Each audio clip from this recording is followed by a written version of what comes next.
Hello, everybody. Welcome, welcome. Hello, Kara. Hello, Phantom. Welcome. How's everybody doing today? Give people started a couple minutes early, so let people get in today. Hello, Cressy. Welcome. Too warm? Yeah, same. What is it outside even? I'm kind of glad I'm not working today because it is toasty outside.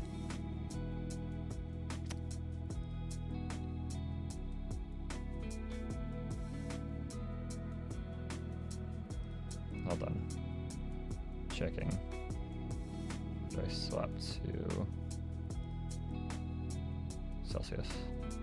It's 23 outside for us. 23 degrees Celsius, 73 Fahrenheit.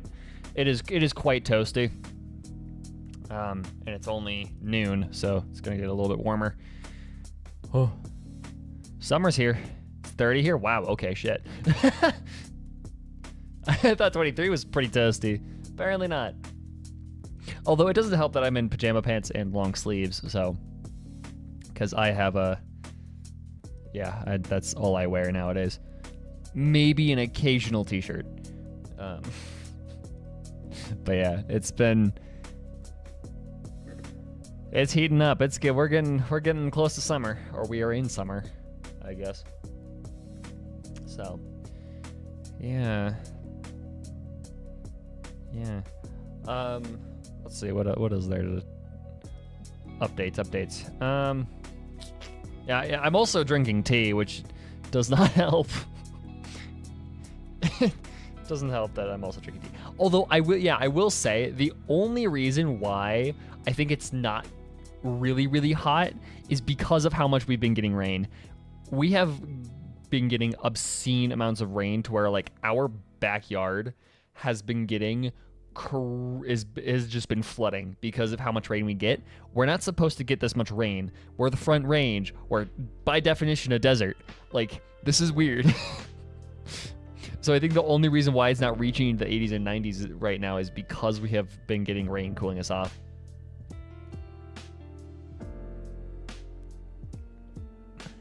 It's raining here. It's still 26. Yeah. But again, it's noon, so I don't like what's our weather forecast anyways. We're going. Yeah, we're supposed to get rain again today and tomorrow. We're supposed to get rain every day until Friday. This is fucking dumb. I don't like. I like rain, but not this much. Okay, like people can chill. We can chill on the rain. That's good. Although it does keep the smoke down. The smoke past us. We don't like our air quality is not great, but it's not New York right now. We already had to deal with that. It's been, it's I think the rain is helping keep smoke out of the air. So what little of it is wafting our way. So yeah. So plans for today. I'm gonna do dailies. I'm gonna do resin, and then we are going to wish for Silver Wolf. Those are that's the plan today. I spend a bit of money. I'm topped up. I should hit pity. If I don't, then I'll be so mad. But I should hit pity with the top up that I did. Hello, Sam. Welcome. Welcome back in.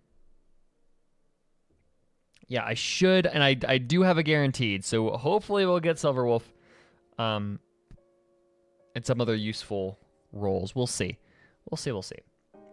Although, okay, before I start, I need to talk to you guys about something. The sun was red there. What are you guys doing in this country?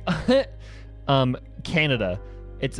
I blame Canada for all of this because Canada is burning to the fucking ground right now, and all of that smoke is just wafting south.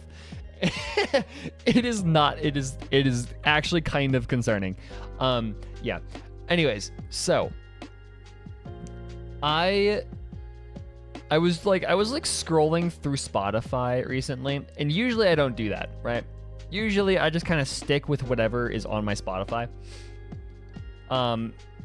Occasionally I'll find artists or whatever through it, but usually I find artists through like Twitter or whatever. But I found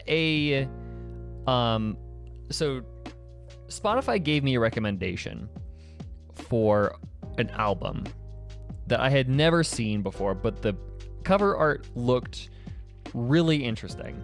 Let me show you this. I don't have anything open. Bad. Nope. Okay. Let me show you this album. This is the cover art for the album.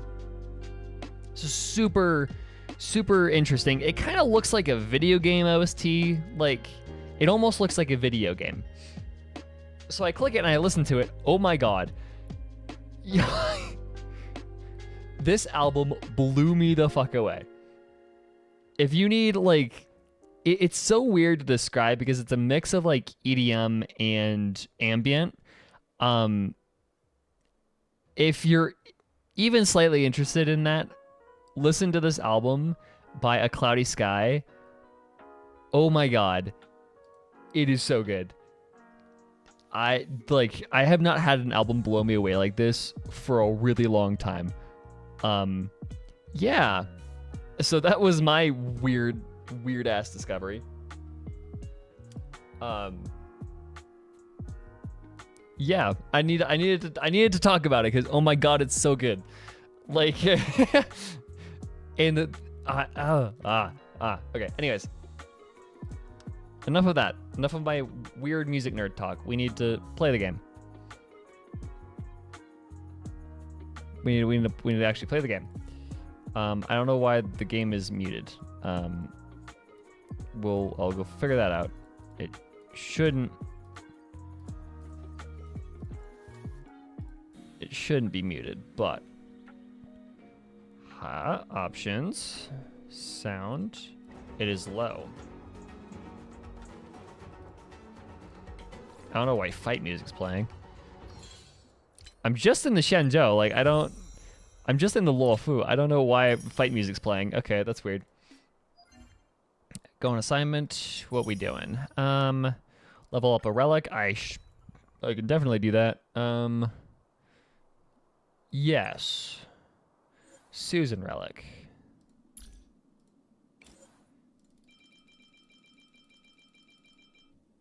Give her a couple levels. Nice. Flat attack. It's flat attack. I'm not too happy about that, but it's whatever. 3 destructible objects. 1, 2, 3. Got it. We're good. Yeah, so I played around with the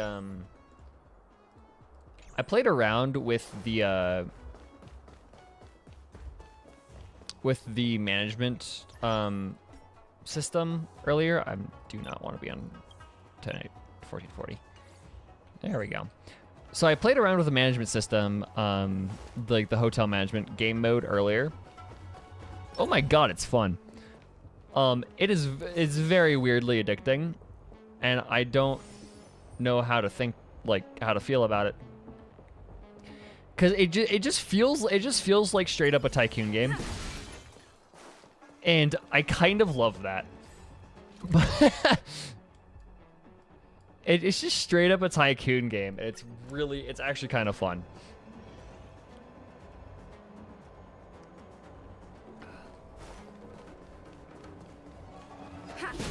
Okay, we're good. Got that, and then golden calyx, right?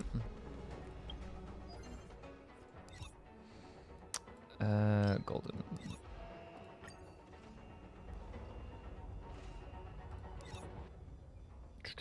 Yes. Get some books. We need to get some books. I'm going good. Yeah, so today my parents were like, we're gonna clean. Because we still have boxes all over the place from when we moved into this house last year. So my parents were like, let's just do this shit. Let's just clean whatever. I'm like, okay, sure. So that's what I've been doing. I got Welcome, customers. but you know, instead of actually cleaning, I got distracted with a I got distracted with an old record player that I have. It was my grandparents' record player. Lend me your strength. And so I was never able to get it to work, but I forgot that it came with a receiver. So I figured out how to get the receiver working. And once I got that, I'm like, it started working. I actually started playing through my speakers. Sounds like shit. It's awful. I need to get a new turntable. But yeah. I had to strip a 3.5 millimeter to RCA cable that came with my speakers. I had to like actually strip them and expose the live wire so I could put it into the receiver, because it's such an old receiver. Always a weakness. Lend me your strength. Yeah, so I had to strip those, plug them into the receiver, like manually wire them into the receiver, and then get it going. It's poppy and awful and really quiet, but it works. That's the most important part.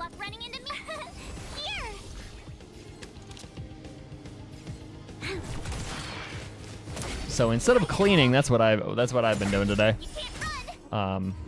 Unpacking the plethora of boxes that we have. Honestly, the amount of boxes that we have is kind of obscene. And it's not even like boxes of useful stuff. It's mostly boxes of books. Because my mom has a problem. What a headache. My mother has a very slight problem with how many books she buys, and she imparted that onto me. And like, I don't know if that's a good thing or not. Because like, I already have 2 bookshelves, and they're already getting full, and I don't know like what to do with them, with anything at this point. There's always a weakness. Lend me your strength. You. What a headache. Boom. Kill. Haha. Disappear among the sea of butterflies. Illusions of the past. Okay, last fight. Gotta try hard. Watch this awesome. And then I think we're gonna do. I'll end your misery. I don't know what I want to do now. The moment. Yeah, my turn. Because I could do some quantum artifacts. This battle is unavoidable. Lend me But your I don't know strength. if I want to Who's next? do those. I'll free you from disappear among the sea of butterflies. Illusions Because of the like past. my quantum artifacts are kind of ass. Right now, like Zila is running on 3 4-stars. Like, these are my relics for Zila right now. Not very great. Oh, this has speed on it. Hold on, let me level this.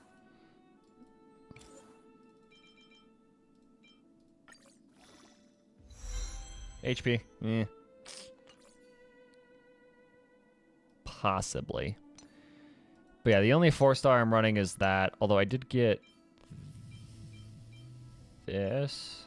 I want a crit damage body, not a fucking crit rate. So yeah, the stuff that I have, the quantum set stuff I have is kind of dog water. So maybe I could use those. Hello, Casp. Welcome. A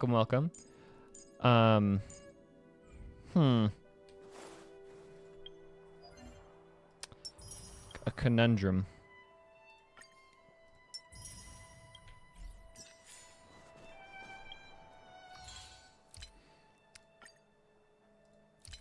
Yeah, so I pumped some money into this. I'm like, this puts me 10 away from hard pity. So hopefully I get her early. If I don't get her, then I'm going to mauled so hard. Like I cannot even explain how hard I will mold if I don't pull her in like the 40 something wishes that I have. Okay, how many actually can I make? I have a bunch of these. I have like more than I need actually.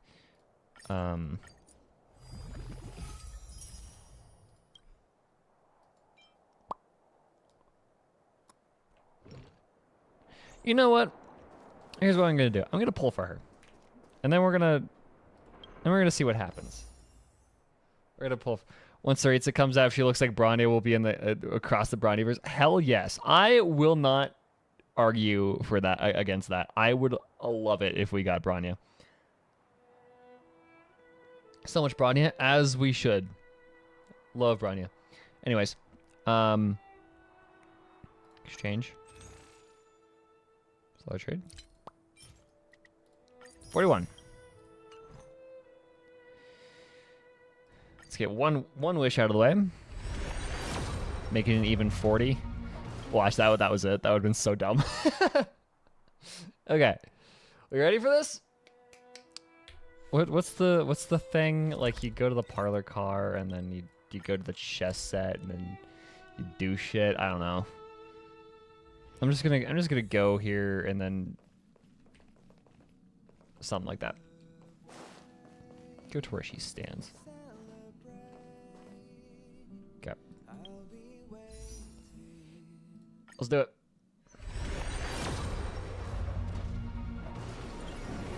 Nothing. Let's see. Danhong. Okay, I think that's like E5 for me or something.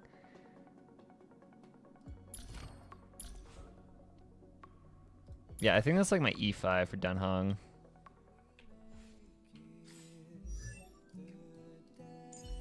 I think the game wants me to play Danhong. Okay, so what's interesting, right, is Danhong's E4 kind of turns him into a Zila. Right, when Danhong uses ultimate to defeat an enemy, he will immediately take action again. And considering his ultimate is the highest scaling ability in the game, right, that's actually kind of crazy. But maybe I'll build him later. Wait, can you see if there's a 5-star when the train comes down? So what you can do, let me show you, Phantom. You can tell there is a 5-star before that, because if you look at the ticket, if it turns rainbow right there, then that's when you get a 5-star. But this is just a 4-star. Planetary rendezvous. Damn. Okay. So you can tell before the train.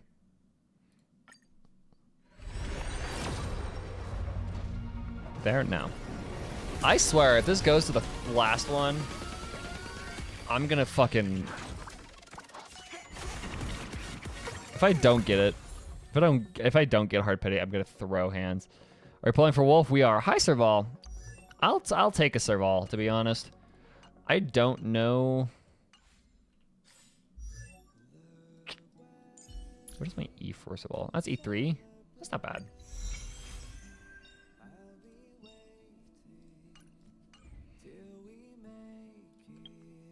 Okay, last 10 pull. Let's get it. There it is. Okay. Yeah, you saw that.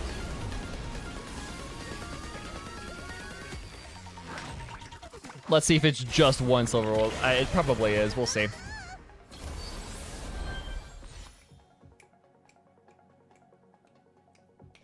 Okay. This is guaranteed, by the way, because I lost 50-50 on Himeko. I'll make the Royal Climber. Okay, I kind of wanted this.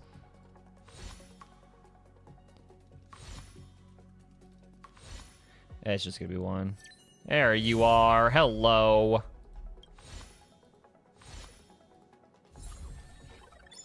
Hell yes. I got her.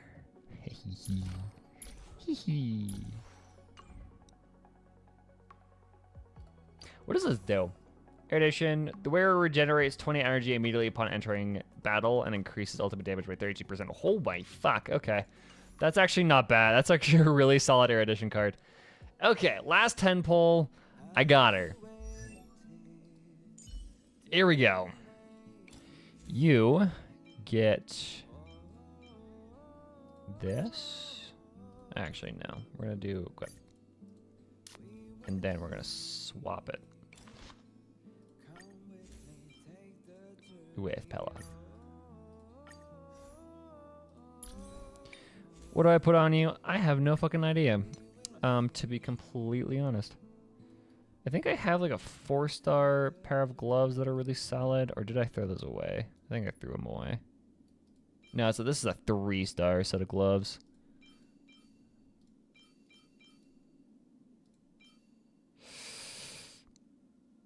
For now. You get that. You get these. I honestly have no idea what set of these to put on you. I'll look that up later. I just want quantum damage. If I have a spare quantum. I don't even think I have a spare quantum damage. There you go. Equip. And what's the matching set? It's the planetary one. Equip. She wants speed.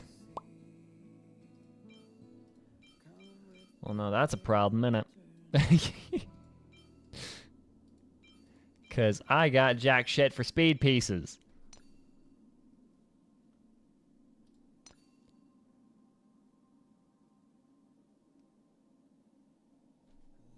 Musketeer is good for her? Really? I guess that's fair. What if I just steal Qingtue's pieces?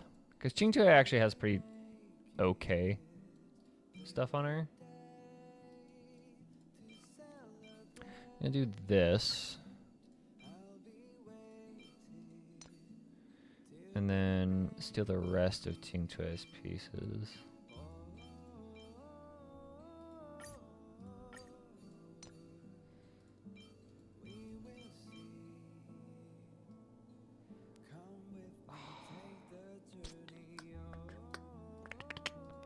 Yeah, I don't have anything good for her, to be honest.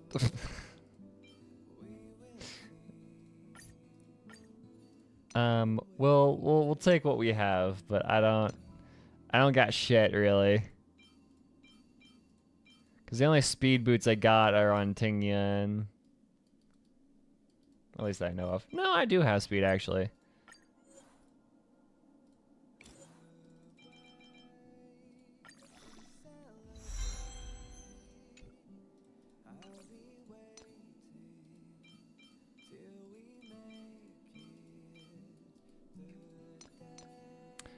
It'll have to do, to be honest. And I'm not entirely worried with playing her, like, right now. I just need something on her.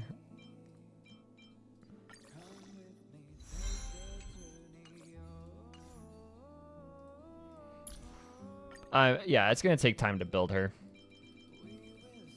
I just do kind of want her to have her.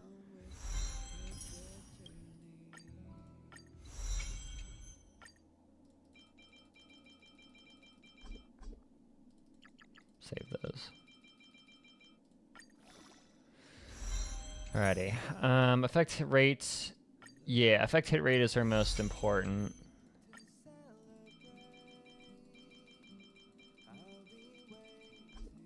Yeah, I do know effect hit rate is our most important. I don't have jack shit for that either. Because I'm so good at this whole thing.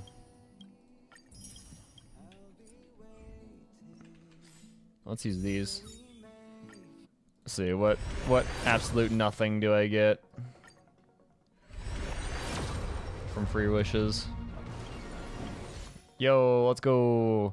What am I running at for this?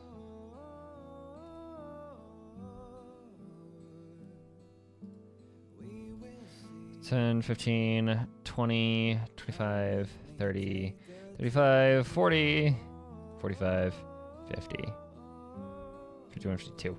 I'm getting close on proccing pity for the main core, or for the main banner. Silver Wolf, where'd you go? Right there. Level up. Yay. I probably won't have enough to get her to 60.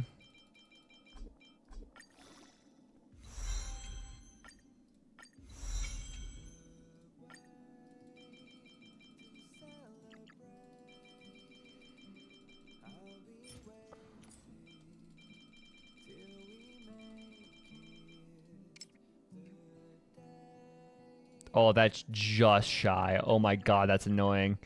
That is literally just fucking shy. That's so dumb. It's 58. I guess we're doing books, y'all. We're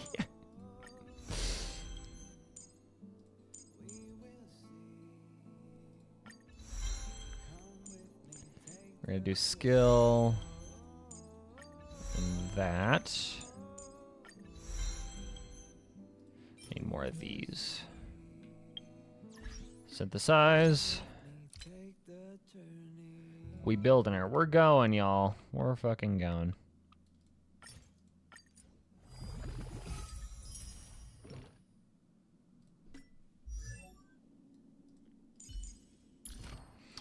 I was prepared enough. Not quite as prepared as I probably should have been, but it's something. 79% weak. Oh, okay. So it's pretty high on base. 3 types of bugs: reduce attack by 5.5, reduce defense, and reduce speed by 3.3. Every time Silver Wolf attacks, she has a 61% base chance to implant a random bug that lasts for... Okay. Interesting. So we're doing pretty good. I'm gonna cheat a little bit. Just, yeah. There we go. We're good. Cheating just a little bit, but it's fine. Okay.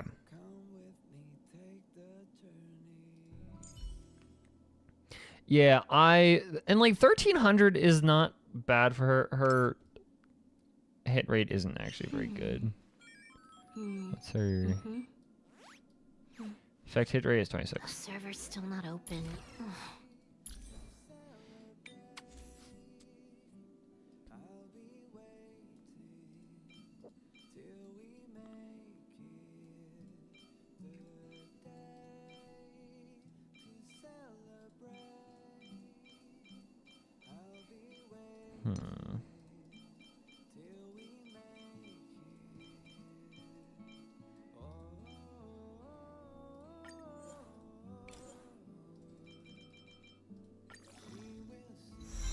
Break effect? Eh.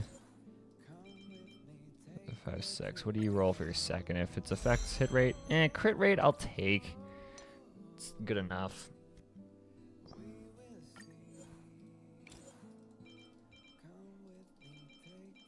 Get the 9. See what that rolls. Attack. Okay. Eh. It's alright. It's alright. I'll definitely take it. Hey, you seem pretty cool. I actually want to listen to all their lines. Stellaron hasn't affected you at all? Your online done everything. It's the same as my screen name, isn't yours? Yeah, no. I wish this universe had a few more things to do. Don't you get bored running across the map every day? Of course every single one of her fucking lines breaks the fourth wall. Prometheus is equipped with 4 modules. Friend is the most talkative. Friends are fated. A toast to our friendship. Burying my head under a pillow for a siesta. And pinching cute things. Of all things Silver Wolf would do, okay. And she doesn't even mention, you know, video games. Nobody gets to open an alt account. Not even Elio. Yep. When I hacked into the space station, I thought I may as well make some changes to Screwlim's portrait, but I changed it back in the end. Of course you did. My favorite games always update on the same day. Do you think it's deliberate? Ignoring the rules is something Kafka and I have in common. He said he'd game with me once his hand healed up, but it seems like it still isn't any better. I wonder why. What do your E's do? Okay, I cannot get over the fact. I love that her E6 is upside down. It's so dumb. The fact that Silverwolf's E6 is upside down is the dumbest thing ever. I find it hilarious. Anyways, I need to make more of those.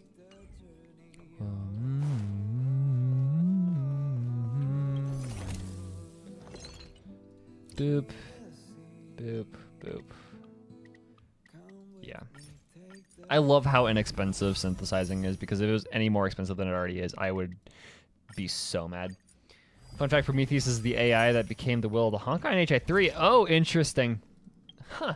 Okay. Yeah, I started... Okay. So, a little bit of a...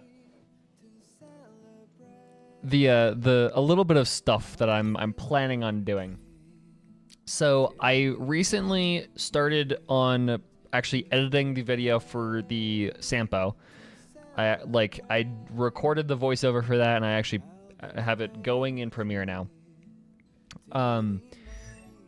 So something that I have decided that I'm going to try, or at least play around with the idea of, is to properly play HI3 and make story summaries. That's something I want to do. Now, is that going to turn out well? No idea. Probably not. However, I want to try it. You want to enter the forgotten? Yes, I do. Exactly. But here's the thing, right? One, it's not going to be one video. Hell no, that's not going to be one video. It is going to be a series. It is definitely going to be a series. I think the first video is probably going to be like chapters 1 through 5. That's going to be the first video. And then like the second video is going to be whatever. Right. I want to do that. Is it worth it to build Destruction still? I think so. I like her. I like Destruction. I don't know why. But actually, hold on. So if I do you and you. Oh, I need to build Herta to make this work. That would be so funny. What if I built Herta and I did Silverwolf, Pella, March, Herta? That would be so good. I would love that, actually. Here's what we're gonna do. Qingtui does not have anything on her. We're gonna do this. Sushang. How about that? I like that. And then this is gonna have the standard Tycoon, March, Bronya. Herta's not really great. I don't care. She's funny.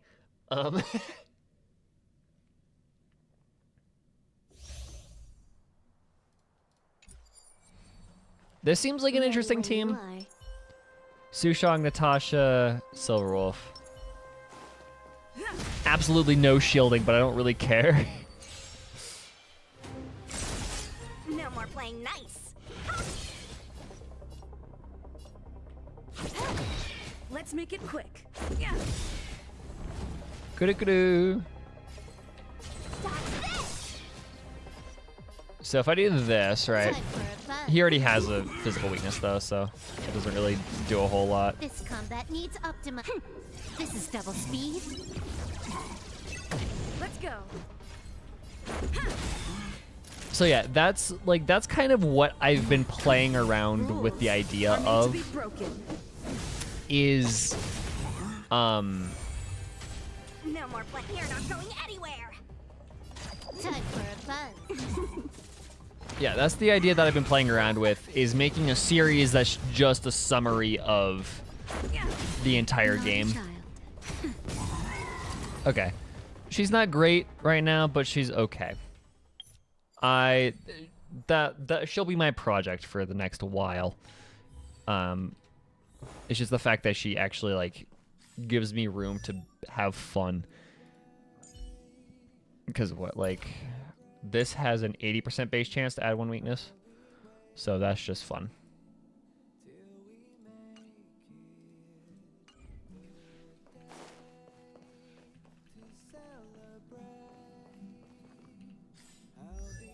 Okay. So yeah, like yesterday I played, or not yesterday, 2 days ago? 2 days ago I played through, what was it? I played through and took notes of chapter 1, 2, and a little bit of 3. I think Wendy just did her funny. Yeah, I just started fighting Wendy. That's where I left off, like 2 days ago. Yeah. But like, I feel like, especially at the beginning, I feel like the chapters are much shorter. So like, I could probably do 1 through 5, maybe even a couple more. We'll see just kind of how that script runs out. Cause like, I'm also like how I'm gonna do things. Like how I'm thinking of doing this series is it is just the beats. It is like there is no tangent, there is no speculation, there is no theorizing. The only thing that I will bring up, like regarding theories or whatever, is what the game naturally leads you to, like the questions that the game naturally leads you into. What a headache. But like aside from that, no speculation, no theorizing. I am there to just tell the fucking story.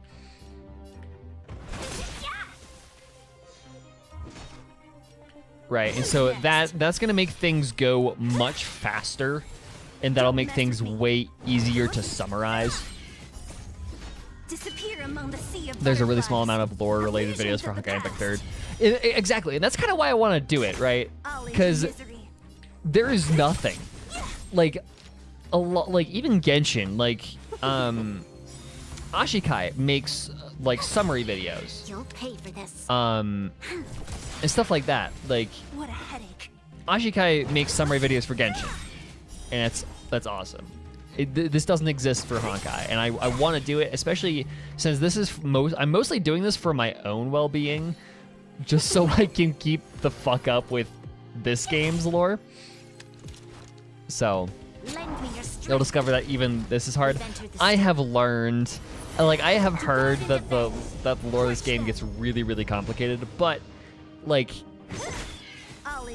I still feel like it's a good experiment to do. Disappear among the sea of butterflies. Illusions of the past. But like we'll see how it goes. I'm gonna play around with it. I'm probably gonna end up doing is I'm gonna play a number of chapters of the story before I even start on the first video. Don't mess with me. And just kind of see where it leaves me. Cause like Chrissy, like where would you say the story of the game starts getting really complicated?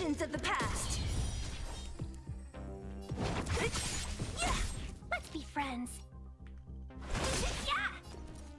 If there is even a point where you could say it starts getting really complicated. Like chapter 13. Okay. Watch this awesome move. Okay, that's not bad actually. Lend me your strength. Who's next? Let's see a Quanta. Yeah, okay. Disappear among the sea of butterflies. Illusions of the past. Who's next? Welcome, customers. You that bird has literally 1 fucking health left. You'll pay for this. That's annoying. Lend me your strength.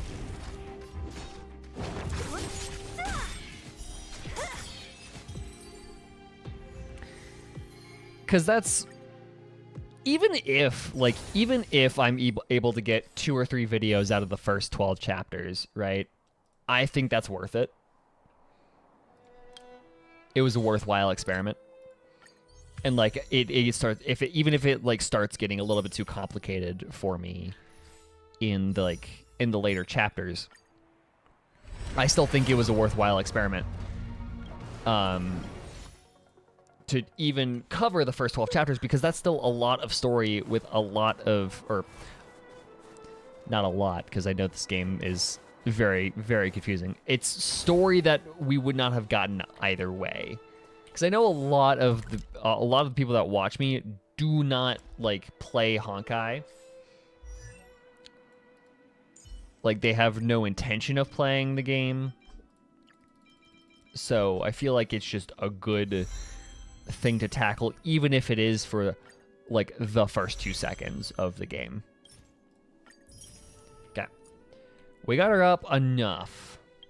I'm gonna level her. I'm gonna do Calyx again, just one more time. Just gonna do XP Calyx one, like that's gonna be all my trailblazing energy. But yeah, because, like, I found, especially for the first 5 chapters, or the first 3 chapters so far, it has been incredibly simple. It's, here is Kiana. She's having weird dreams. And that's kind of the end of it. Disappear among the sea of butterflies. Illusions of the past. Like, there's a little bit of background information that it throws your way about the Honkais, and, like, how the first Honkai took place in Siberia, first Honkai was in Berlin, second was in Siberia. First Honkai had all that stuff. Yeah. Have you read the Second Eruption? I have not read any of the secondary stuff. I kind of want to get my footing in the gameplay and like the actual game before I start reading up on supplementary materials.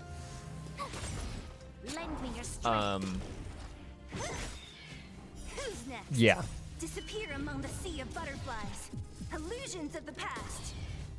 I just kind of want to get my foot in the door before I start tackling stuff like that. Gives you contact with the second Hersher. Second Hersher is the Void, right? Because first, from what I think is Reason. Because the first Hersher leads anti-entropy, which I'm pretty sure that's Welt right now. Yeah, that's Reason. And then third is May. Or third Hersher is Lightning. Storm, whatever. It's May. May is the third Hersher, like.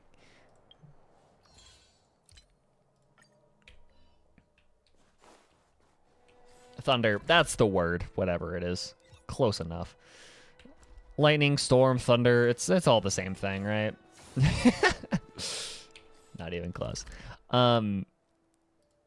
Yeah, so it's stuff like that I want to cover. But yeah, the supplementary materials, Second Eruption, and all the comics and like the Branya stuff, wherever that happens. I know it's somewhere. It's some comic, some manga somewhere, but stuff like that I do want to cover. Just I'm not gonna read it now. I need to get my foot in the door. Azure Waters, yeah, that's it. I want to get my foot in the door before I get really deep into the supplementary stuff. Because that's really, when I decide to start reading the manga and just the fuck ton of other stuff that there is accompanying the main game, that's when shit gets really complicated. And that's when you let it get complicated. So I'm just kind of vibing right now. Familiarize myself with the game and all that stuff. You plan on doing it on stream? That's the thing. I don't think so. I think what I'm gonna do, I think what my plan is the entire production of the timeline or of the Honkai story videos, whatever. I think I'm gonna do those entirely off stream, off camera. right? Or I'm gonna record my playthrough of the game, but it allows me to take time because like when I stream, I have like my first and foremost priority is entertaining y'all. I do not think you guys would find it entertaining for me to pause every 5 minutes and take notes. I'm sorry, that just would not be interesting. So yeah, I feel like I'm probably gonna do it entirely off stream. Maybe big chapters, and like big finales, I'll do on stream. Maybe like Himiko's death whenever that happens. Maybe I'll do it on stream, but aside from stuff like that, I'm gonna do it entirely off camera because that gives me space to take notes and research and go on tangents without being concerned with like focusing on entertaining you guys.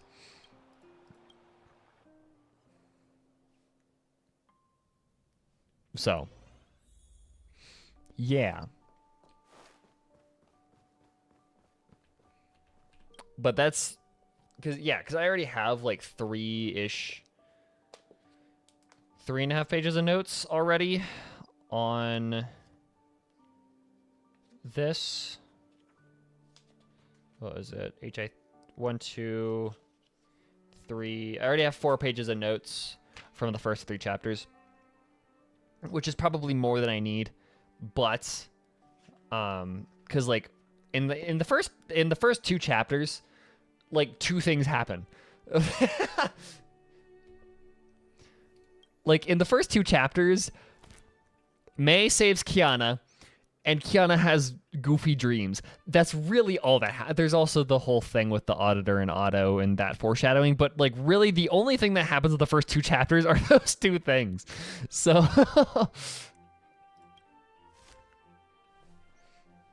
it was really more than I needed. Do I have any staff recruitment? I can recruit you, but I don't really need you. I don't think.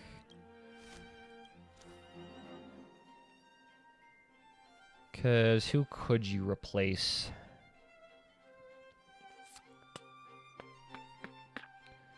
I'm just barely squeaking by for visitor appeal, although I could do that. And then I can squeak you in with Gilbert. Confirmed. The clown. Yeah.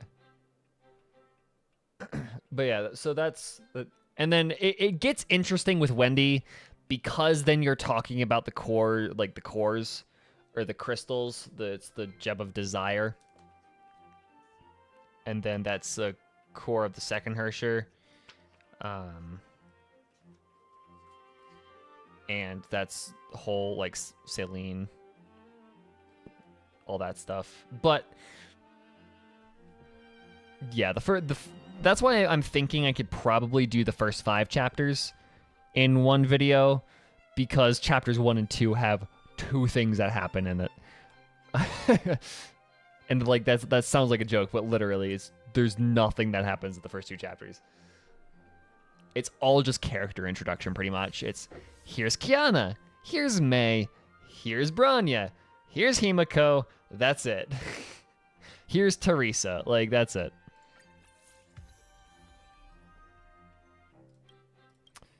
Okay, we've got upgrade. That brings you up quite a bit. I don't have enough space for that. This I can maybe manage. What do you think I could do?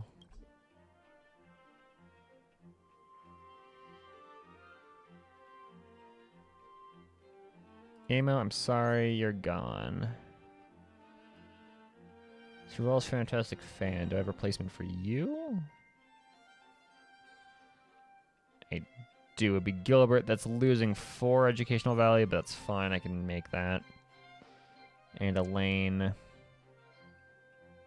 It's gonna lose a significant amount of anything. But what does this do? Tour duration. I can just do that. Okay. Think that's good? Yeah. Pay attention to Fu Hua. Yeah, Fu Hua. Oh, fuck. What was her? What was she?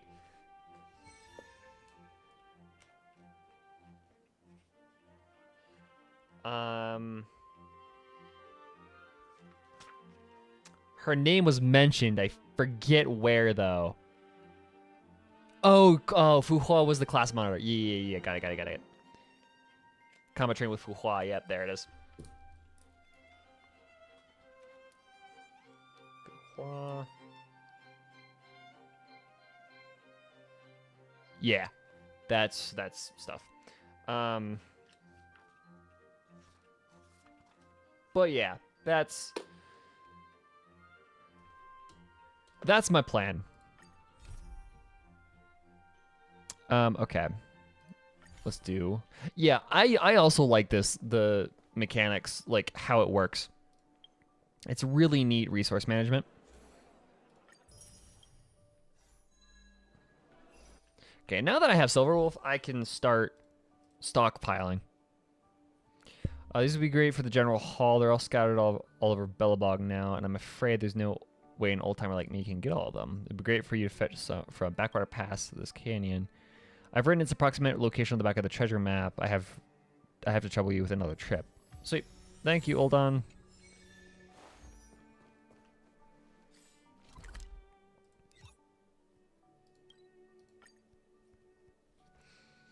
But yeah, so if that sounds like interesting, I've asked on Discord and on here.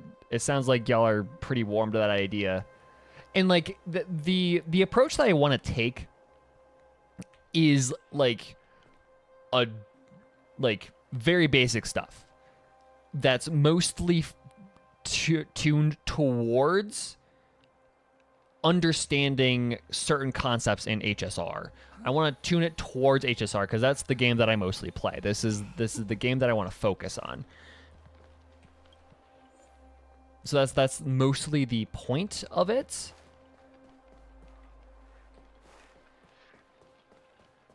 But yeah, that's the concept.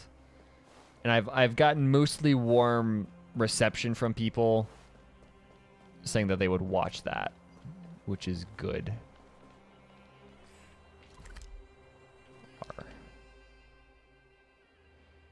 In the Enclave, right there.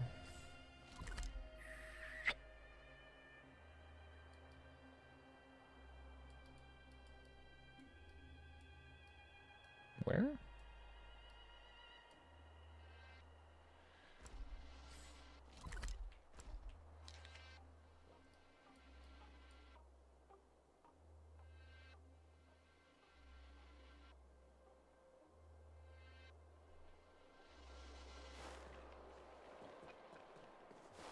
Over here, right here. I don't know how I didn't see that.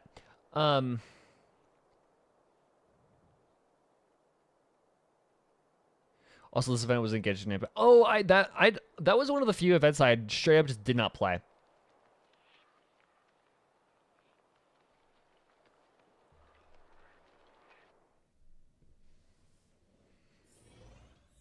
If you want information useful for Stario, that's when you have to wait till. Yeah, exactly. But still, it's good to do everything because from what I understand, like this kind of series just doesn't exist. I've looked, it just straight up does not exist.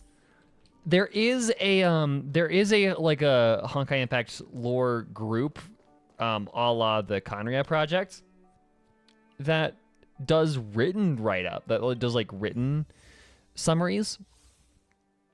But from what I've seen, there's no like video. Like, there's no series summarizing because, you know, the game is a fucking huge game. But I think there is value into it. And I feel like there's also, there's also like the production side of it is not going to be hard. I feel like it could be extremely formulaic and easy to put together. Just throw together some assets and I'd be fine. I don't have anybody that I need to recruit. You, I can't level up. I just legit cannot afford that. Unless I could. And that, yeah, no, straight up. Run another day and then I'm good. I also like, the museum manager is quite the eye candy. That's just really funny. Oh, hello, Serval. You have no popularity. Really? Serval of all people, a literal rock star, has no popularity. That's so dumb.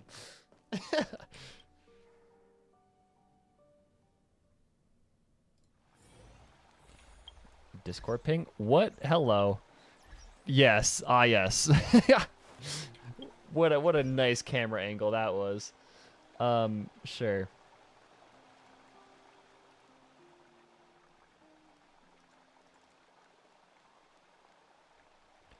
Discord, go away.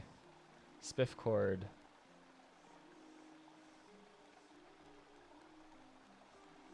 That's just pinging about the Curse Forge vulnerability.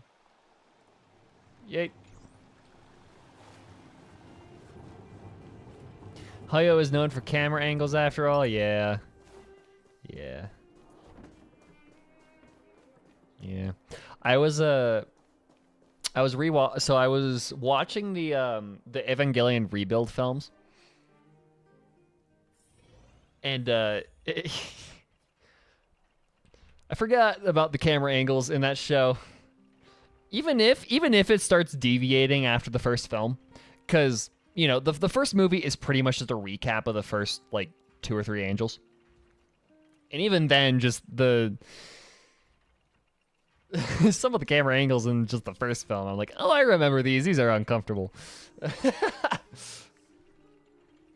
Are you interested in volunteering at the museum? Monogatari. Isn't Monogatari just fan service, though? Like, that's the entire point of the show, or is it... Because I know some shows are just like fan service shows.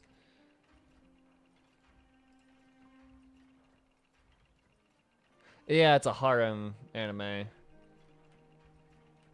Yeah, yeah, I know this. I know that show. I've heard of it. Right after Pela left. She passed me an application form, asked me to fill it out, submit it on the museum reception desk, and wait for the call for an interview. I'm still on the fence now. Although it was so nice to hear Pela's voice again, because it's Xanth. She's voicing Mari in Place Further in the Universe. Still, Pela's right. Everyone in the city knows we are friends. We'll get flack for, if we don't go through the normal process. I don't know how to pronounce Pela's voice actress's last name. I need to look it up. It's like Hoin. I can't take Pela's name serious. Serious almost sounds like Pelada, aka baldness. Don't do Pela like that. Come on. How dare the Spanish language do that? Graduated with a PhD in Geomero Energy Engineering from Engineering Department in Belobog Cadet School. Started to work at the Silvermane Guards Technology Division. Pelageya Sergeyevna. I can never say her last name. I always trip up on it. I can do Pelageya, and then when it comes to Sergeyevna, I can never do it. Reached significant breakthrough as lead researcher on a special project. Left the technology division the same year and started, yeah. Emergency equipment technology, yeah.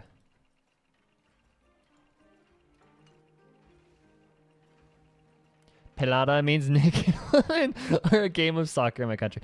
Gotta love different Gotta love different languages sometimes. Because that's Spanish versus Portuguese, I'm assuming, right?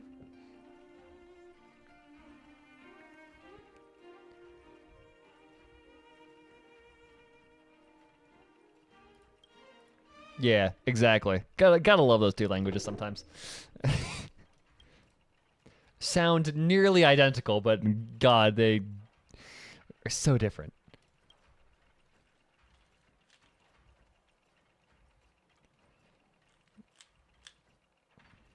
Before my hand just starts moving on its own, I can't write anything else.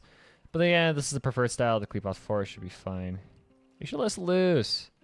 I think I should write. Skills and expertise.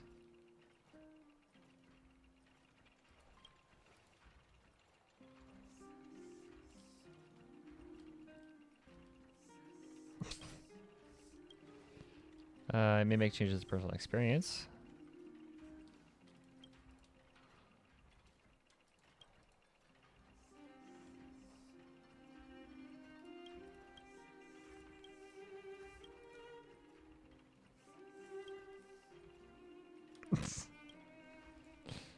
Okay.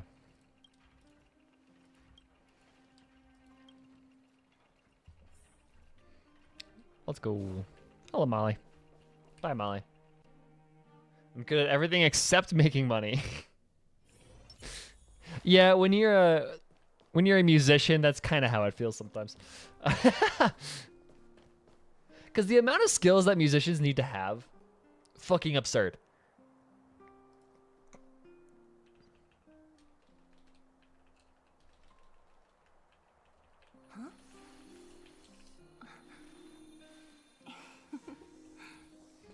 Yeah, like, so I follow a bunch of like producers, a bunch of my favorite producers on Twitter. My God, the amount of stuff that they need to be fluent in is absolutely bonkers. It is insane. They are good at everything except for making money. What's even funnier is all of them are like, a lot of them are very, very well educated. Like, some of the producers that I follow are insanely smart.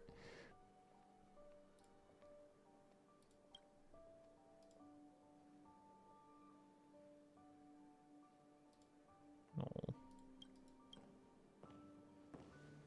Hello, Bella. What's with the sighing? Nothing. Please follow me to the rest area. Can I take a break now? What are you thinking? Of course not. Surely we need you to be an assistant assessor for the interview. Don't even think about running off. There's no escaping it after all. But of course, we still have to go through the necessary steps. Besides, I'm really interested in what's on your resume. Please get ready for the interview, Serval. As for Whaley, we may get on with your things first. We'll be waiting for you. Sweet.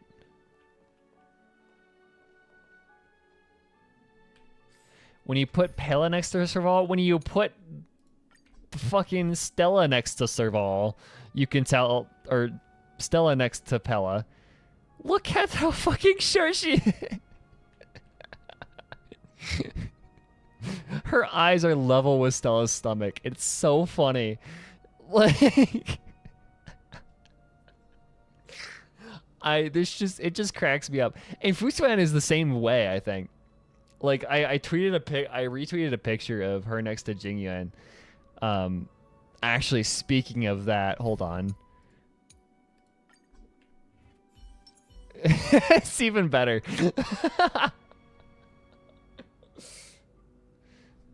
It's just, she's like looking straight up. Like, it's so funny to me. Although, okay, actually, so Pella's English VA is Xanth that. I do not know how to pronounce that. I think it's Vietnamese.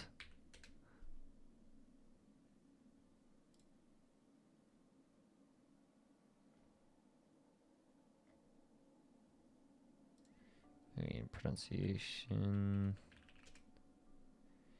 Give me the IPA.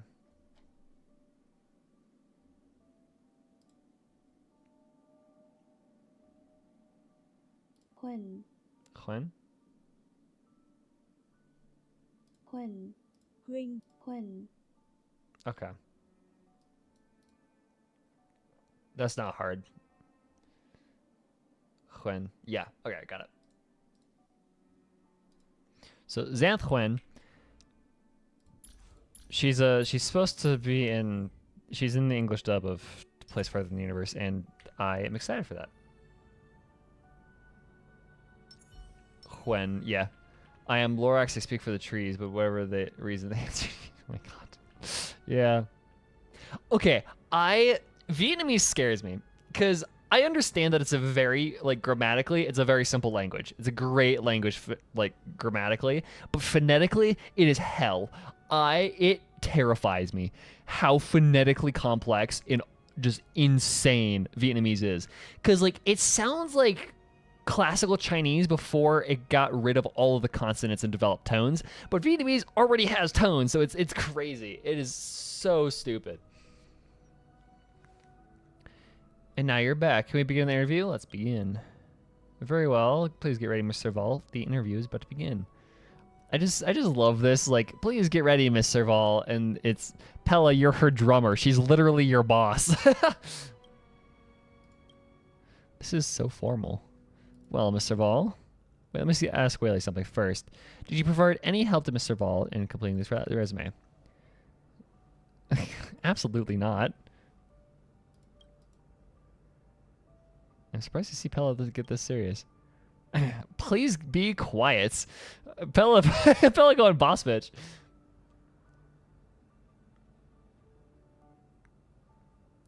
Every non-Latin language scares me, but thinking about it, English isn't as difficult as I thought. Really? I've heard quite the opposite. I mean, we are, like, English is not fun, but it's, like, saying that it's not as difficult as you thought it would be. That's interesting. Because I also know that phonetically we have some awful words. We have some very awful words sometimes. My Chinese professor went on a whole rant about that, about certain words that he absolutely hates in English.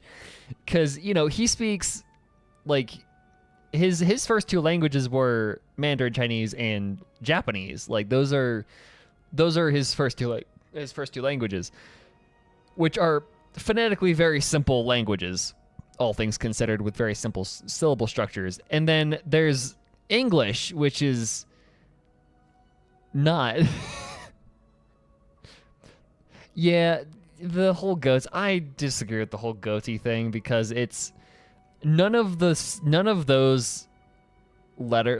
sounds, the GH, the O, and the TI, don't make those sounds in those places in the word. You can make it even worse by using examples of letter combinations that actually make those sounds in those places in the syllable. There's a whole thing about it. I ended up pronouncing English with a mix of 5 different accents. Gotta love it. Yeah, you gotta love learning English off the internet. Is when you just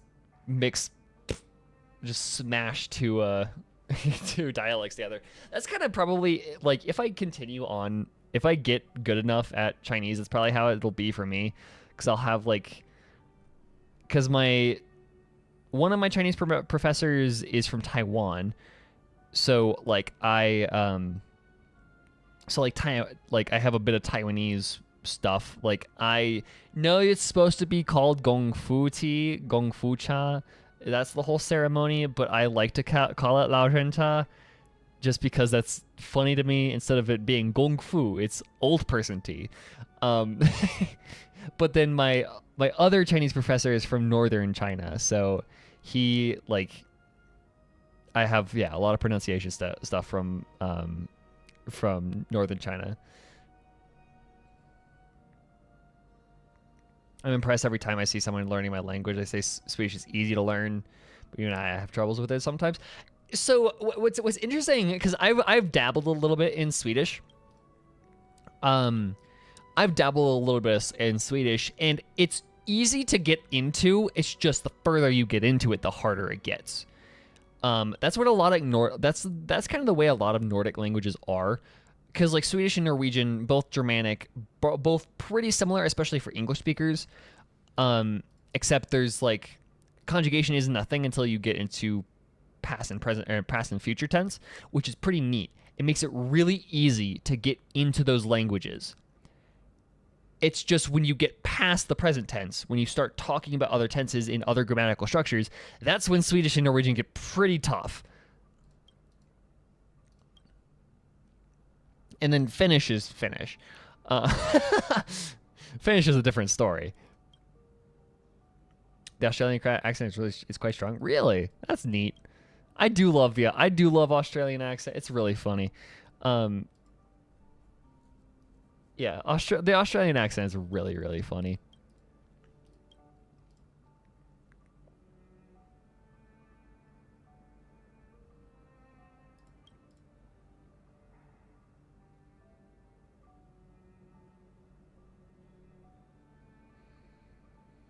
I'm not convinced Finnish actually exists, and it's just an elaborate prank by Finland. I don't know. Like, from the bit of studying I've done, it does exist. I just don't know if anybody actually speaks it fluently. That's the problem. It exists. It is a language that exists. I just don't know if anybody fluently speaks it.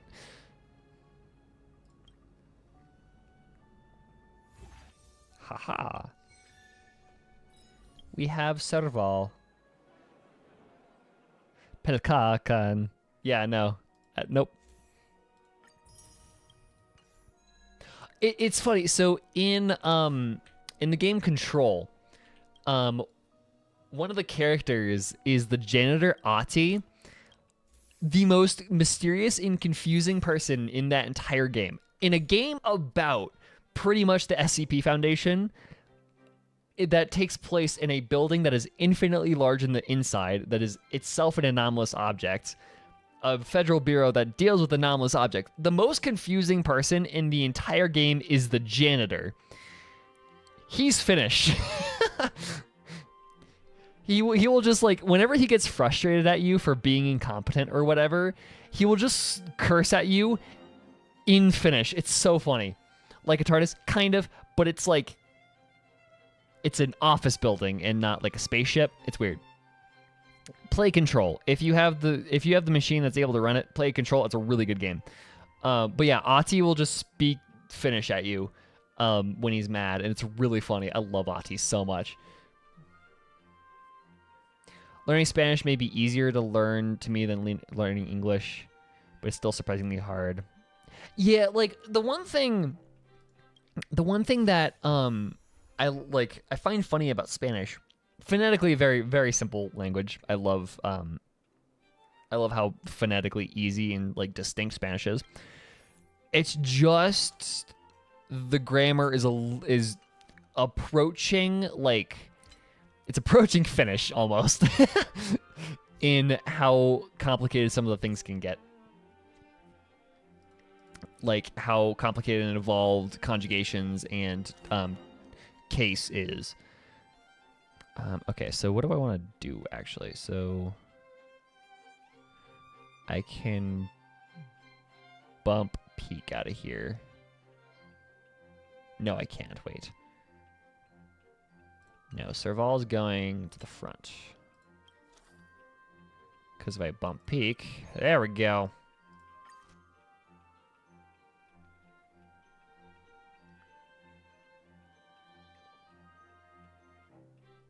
Yeah, the oldest house in Control is it's pretty much a TARDIS, but it's an office building. So it's infinitely large on the inside, but it also moves and shifts, and Jesse can kind of control it to an extent.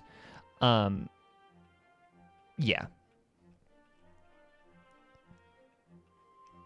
Upgrade general hull exterior to level 8.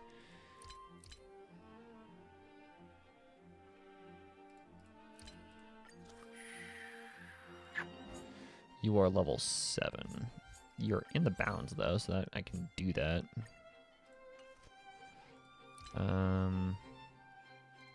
The interior I can't manage.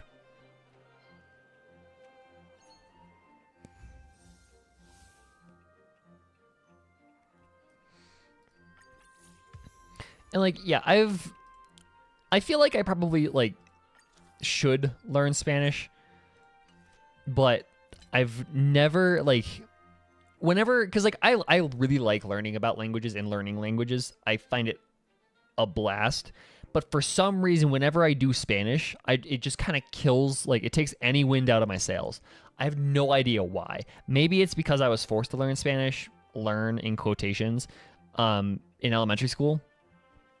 But I don't know.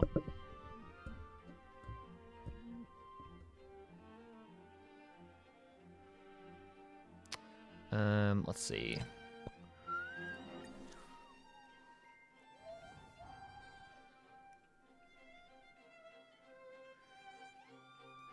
Growing up with two languages with a shit ton of conjugation, etc., I feel like I could take on anything if I actually decide to study it. Yeah. Gotta love that. Except pronunciation. That's my big problem is pronunciation.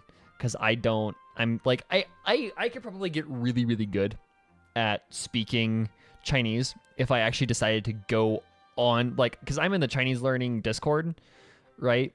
And there's always people in those voice chats open to do a call with you and whatever. And there's plenty of platforms with tutors where you can just talk to people. I'm just too scared to do that. So that's why I don't get better at pronunciation, is because I'm too scared.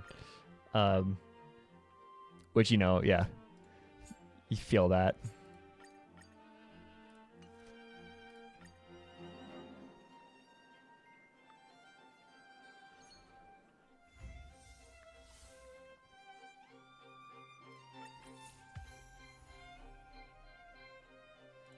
New potential recruits. Let's see. Cunning child. Rossi. Poor Rossi.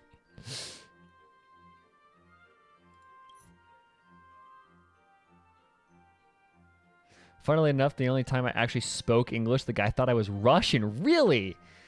Oh, that's interesting.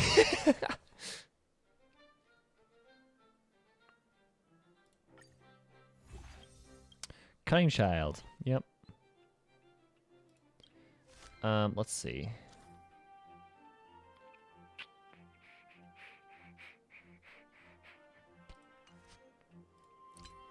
I think I'm exceeding educational value. What if I pop you off? No. Damn.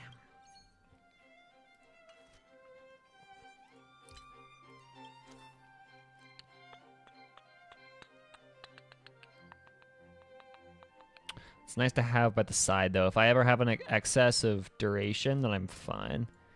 Could very easily deal with that. Although I will say there is a group of ladies at the golf course I work at that I am pretty sure are Chinese. What scares me, and I have on multiple occasions, I have been very tempted, extremely tempted to say 早上好 to them. But here, I'm not entirely sure if they are Chinese. I'm not like 100% sure, and I do not want to come off as a racist speaking Chinese to them if they are like Korean or Japanese. Because like I'm pretty sure they're Chinese. I'm pretty sure. I've heard them talk, and I feel like it is. But there is, I'm pretty sure I've ruled out like Vietnamese or like any of those. I think the only one that's left for me to actually properly rule out is Korean. By hearing them talk.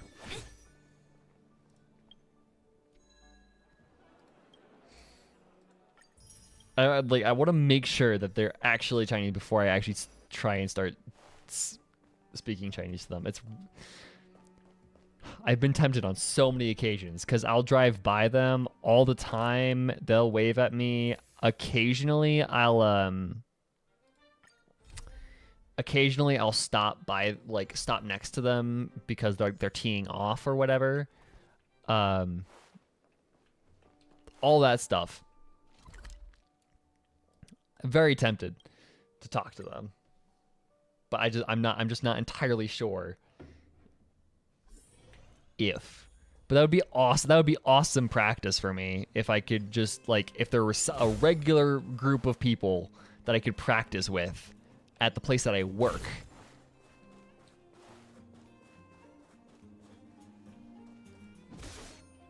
There's a group of people that think that every English-speaking person with an accent is Russian. Have run into, yeah. Well, because like a lot of English speakers. Well, because like it's really funny to me because either English speakers are very aware of what accent is what. Don't mess with Because you know, we speak the language with the most second and third, like, or like we speak the language that is the single most common second tongue. That's how to phrase that sentence. That was a weird sentence to phrase. Yeah, we speak the language that is the most common second and third language. So either some people are very hyper aware of what language is what, or like what accent is what, because if you talk to me, I will probably be able to at least give you a, like, if like Chrissy was to talk to me, I am pretty confident that I would be able to at least tell you that it's either Spanish, Portuguese, or something romantic. But then there are some people that have just no fucking idea.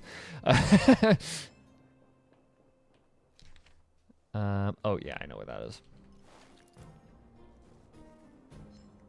Because like there are some people that are so shut off from anything, anywhere, from any sort of other cultures or other people, xenophobic people, that they just have no idea.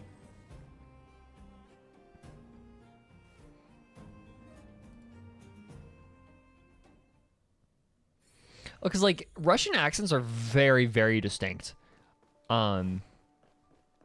There are certain sounds that will just give you just straight up that's Russian, and with the absence of those sounds,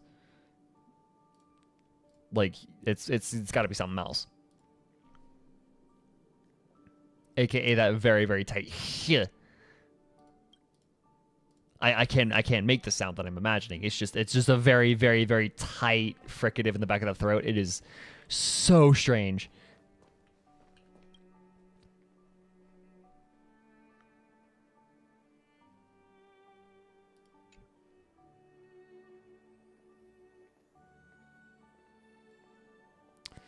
Look at this piece can now be put on display. How did we shrink it down? That's what I'm wondering. We we somehow shrunk it down and put it in the display case. That's interesting. Xenophobic, afraid of aliens. Yeah, the term can actually be used to describe people not from, afraid of people not from your country. Okay,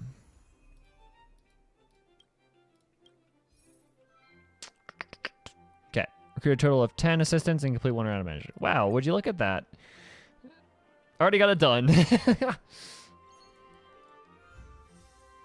We're good. Your next business day.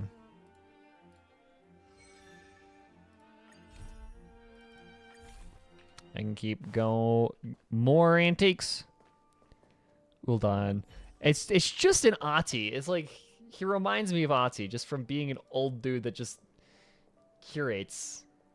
Just like an old dude in a really like mundane position that actually kind of has power over you.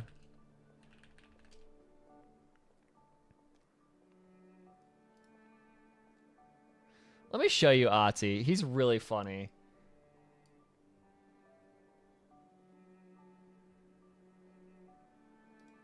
Let me show you Ati. He's my favorite character in this game. He's Finnish, and he's just... There you are. You are here about the job. Janitor go to the interview. Go that way to the elevator. I love this man so much. Elevator that way. Got it. This house has a vermin problem. Yeah, he just speaks Finnish at you sometimes. This house has a vermin. It's so funny. I love that man. He is the single most anomalous thing in the entire game. Like,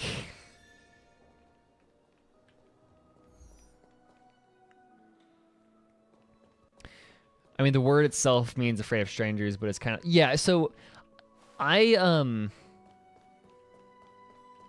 actually don't know why it's like that. Why that's a thing.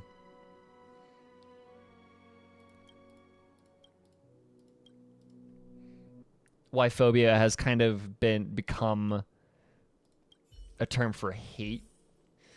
Because, like, sometimes it'll be like trypophobia is just a fear of something, like a genuine fear. But sometimes it's just, like, it's just code for a bigot of a very specific flavor.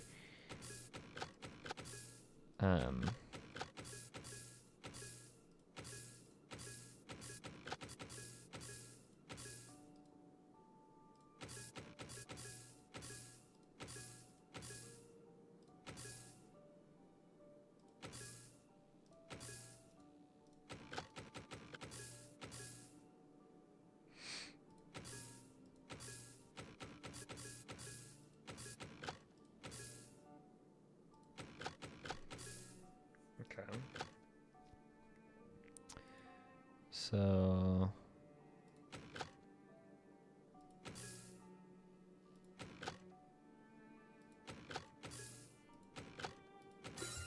there it is. Not bad at all.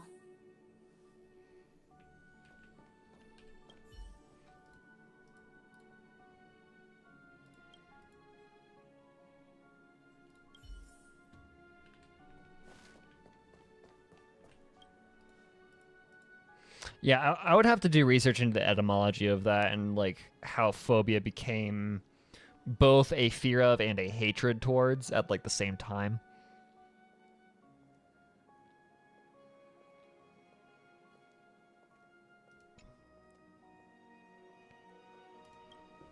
A radio. Wow.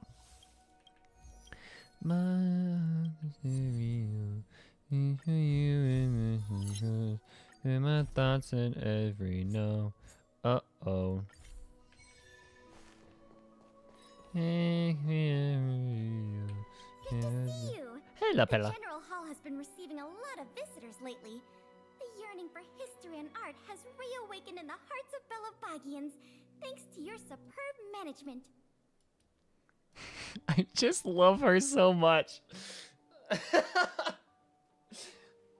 She's just so small. I cannot imagine how tiny she would look next to Kalis. That would be so funny.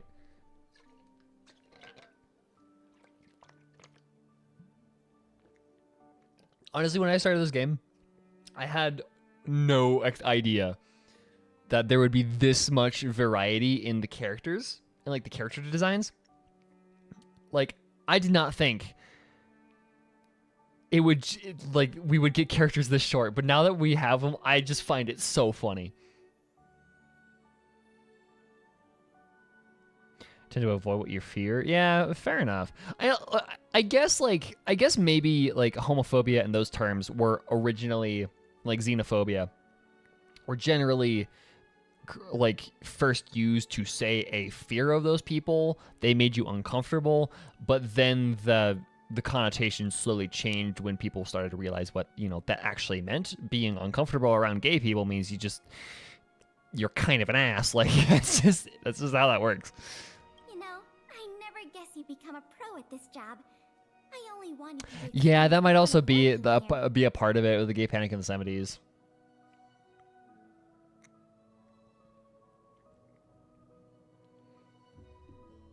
So I'm curious, how do you like being the museum manager?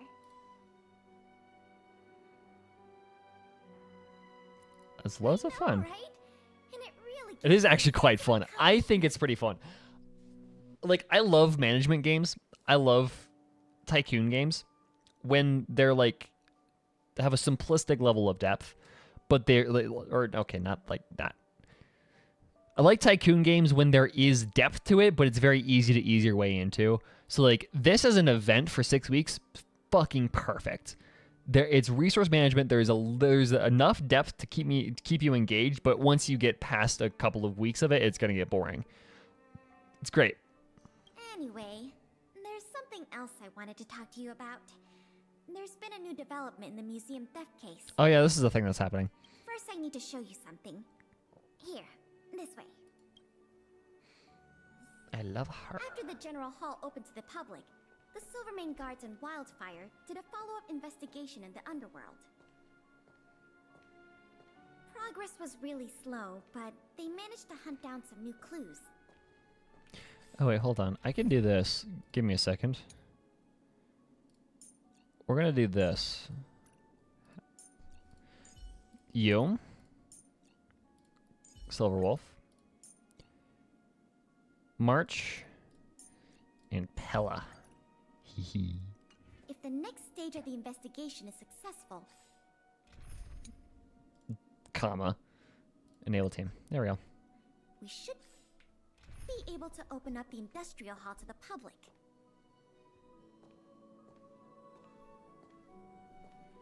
This museum is really cool. I just love that this is I love that this is an addition that we got to the map. It's so neat. How many? 368. Wow, holy shit. Okay. I honestly might start putting gems into the standard banner just because, dude, I want somebody other than fucking Himiko. Give me Will.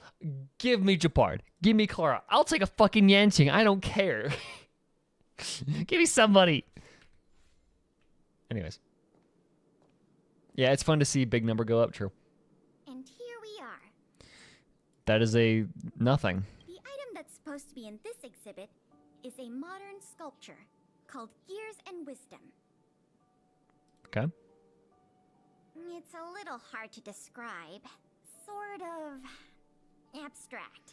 That's usually It's synonymous with gears modern and nowadays. Mechanical parts, and it's about the same height and weight as the average person. Basically, it's too heavy for someone to just pick up and run off with. Yeah, okay. Unpopular opinion. I think Clara should be renamed to Clara and Serval, or Svarog, not Serval. Clara and Svarog, kind of like Nunu and Willump from League of Legends.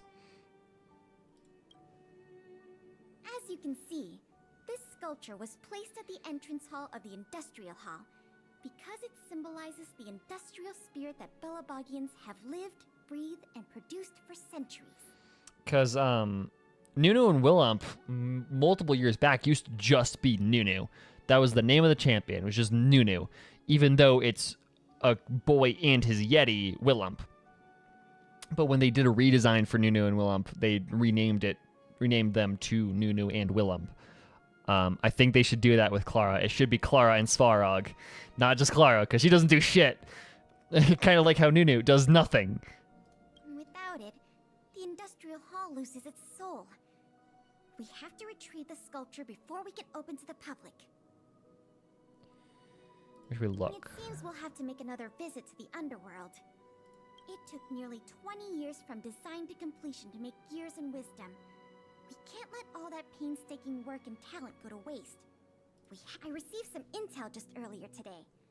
Someone said they found clues related to a gang of thieves in the underworld's robot settlement. I don't know if they'll lead us to the sculpture, but it's worth a try. God, I love abstract sculpting. It's so cool. And I have a feeling, right? I have a theory, y'all. We can head over to the robot settlement as soon as you're ready. I have a theory. I have a particular interest in modern art, right? In just really dumb modern art. I love it. One of my favorite pieces is Fountain. It's just a urinal with a fake name signed on it.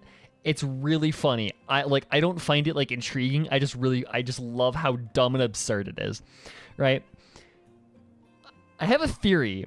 I think that that love of abstract modern sculpting came from iCarly. I think Spencer Shea is the reason why I have such a fascination with modern sculptures. This is such a dumb theory, but it's a theory. Clara. Huh? Ah, you mean the little girl in red? I remember her. I saw her in the overworld at Lady Bronya's succession ceremony. Yeah.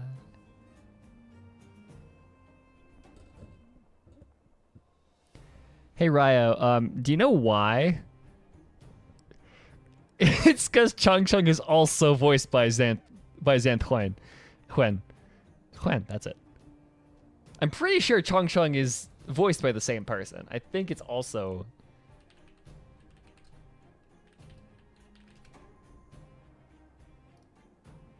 Yeah, it's the same. It's the same voice actress. It's Xanth Huen. Honestly, cool origin story. It's so dumb. Like, almost all of his sculptures I have implanted in my brain because I watched that show so fucking much when I was a kid. At least from like the first 3 seasons, and then it started getting absolutely wild later on. But like from the first 3 seasons, implanted in my mind all of his sculptures. I don't know if she can give us any leads, but it's always good to say hi to a friend. Basic courtesy, right? I also find it hilarious that Clara is taller than Pella. And Clara is barefoot. She's not wearing heels. At least I think she is. Hold on. She's almost as tall. So yeah, she would be taller because she's not wearing heels. And Miss Pelageya Sergeyevna. Oh, missed a G in there. You remember my full name? This kid is really something. Nice to meet you, Clara. What brings you to the robot settlement? You really don't know, do you? You're the intelligence officer, Pella. You should know that Clara is pretty much runs the place. Well, something strange happened in the settlement recently. I'm asking the grown-ups who live nearby if they know anything about it. Something strange. Can you share any details? Yeah, I just love how, like, Clara is literally she's still a kid. She's taller than Pella. She's the same height as her, but Pella has heels on. They're like 3-inch heels, but they're still heels. So like, canonically, Clara would be a solid 3 inches, if not more, taller than Pella. Well, recently, a lot of the little robots in the settlement started behaving strangely. It's like they malfunctioned suddenly, all at the same time. It's been a running theme here in the robot settlement. They started roaming around, breaking into people's tents, destroying their belongings. It was a real headache for the people living here. What does Farog say? Mr. Svarog scanned the robots for irregularities, but the results all came back normal. So, I don't think it's a hardware issue. So they're malfunctioning collectively.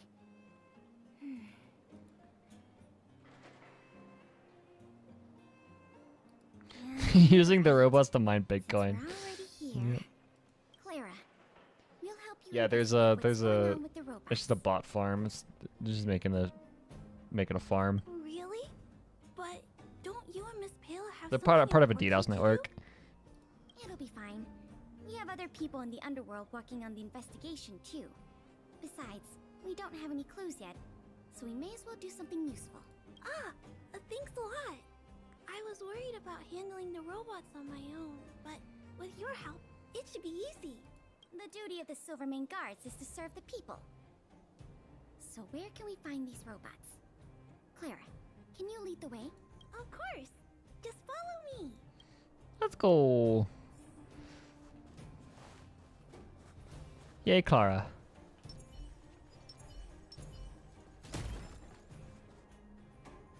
Oh, look! Over there! Looks normal enough on the... Okay, let's see how this team works. This might be honestly atrocious, and if it is, we'll find out. We're gonna put on you. Quantum, sweet. Time for a good old counterattack! Told you I could fight. Phew! Enemy targets detected. Try that again.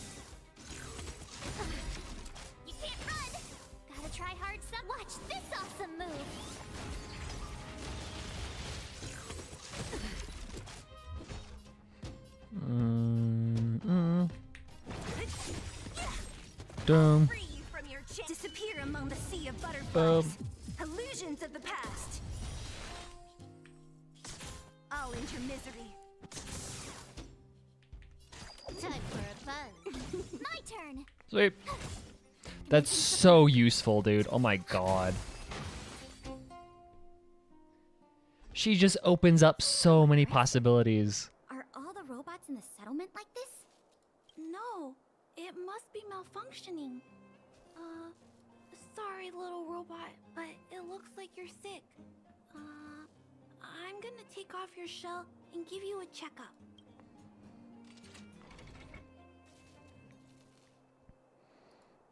Imagine if that's how we described people.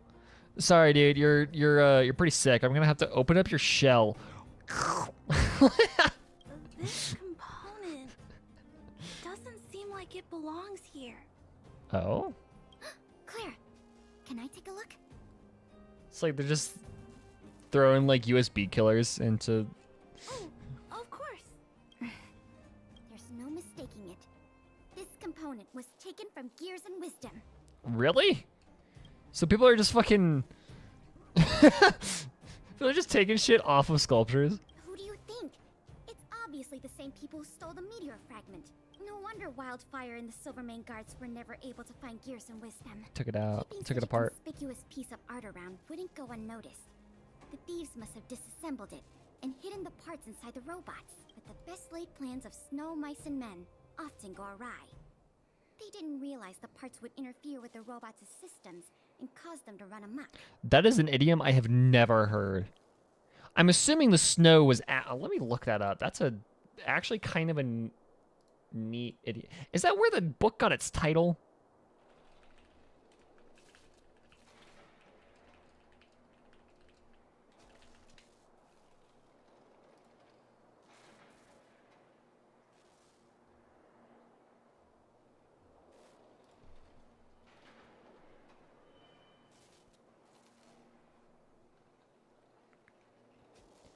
Go off to rye. It's a proverb. No matter how well a project is planned, accidents are misfortune. Yeah, okay. Where does it come from though? It's from a Scots poem by Robert Burns to a mouse. Oh.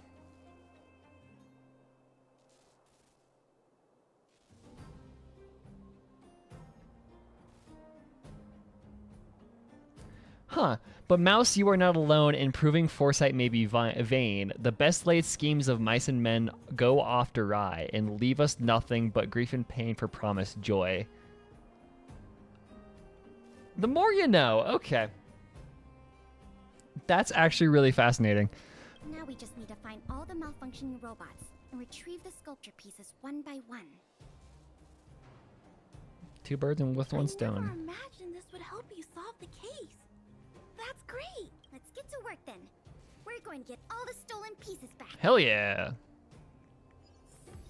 The grown-ups said that the spot where the malfunctioning robots appeared is in this direction. Down that way. Let's go look over there, big sister. Okay, hold on. Give me a second. I'm going to go to the bathroom, and then we'll continue on this. Thanks for watching. There we go. Give me 2 seconds. I will be right back.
Alrighty, we're back. Alive's the best I can say. Melting? Yep. Yep. We're going. Finished the biggest project I've ever taken a part in yesterday, so I'm... Oh, what was that then? What was the project on? If you can say anything about that.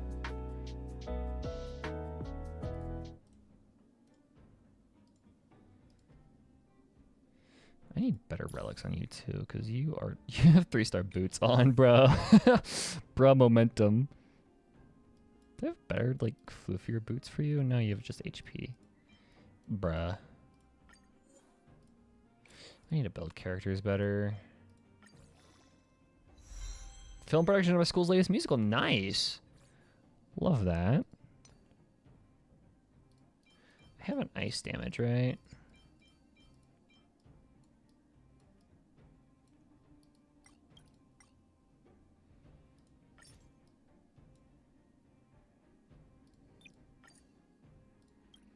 March is the good one. Okay.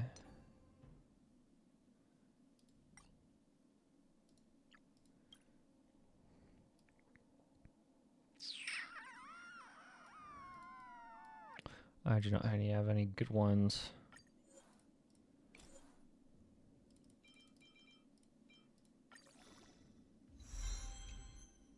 Good damage. Sure. Yeah, my pellet artifacts are kind of dog water, but you know, it's fine.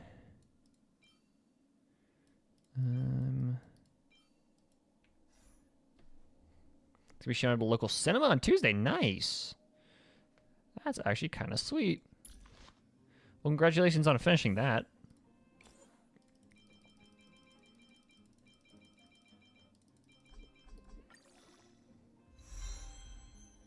Spend more hours editing. I feel that. Oh, I feel that on a spiritual level. I feel that so well. That was me after the fucking beginner's guide video. Ugh.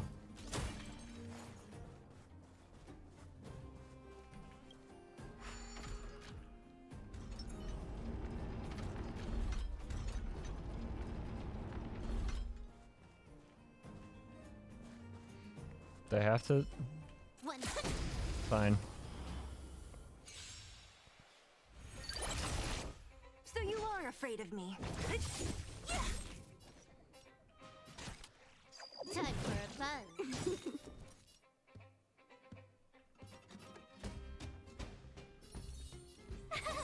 Phew! This combat needs optimizing. This is double speed.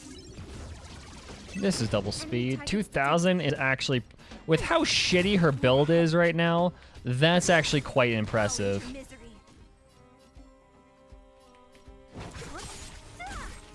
data secure. Net markers activate. Time for a good old counterattack.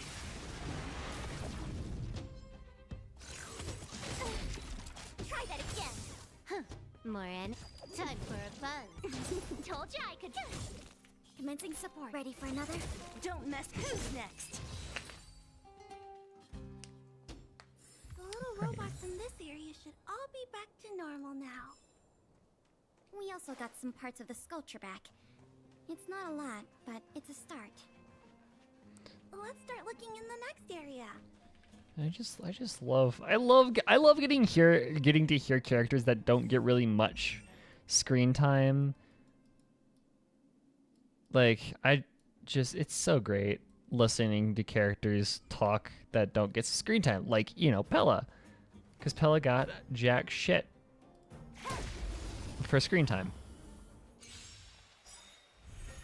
What a headache. Time for a buzz. Tough luck running into me. Enemy targets detected. I'll free you from your chains. Disappear among the sea of butterflies. Illusions of the Yeet. past. Yeet. Bruh. We're good.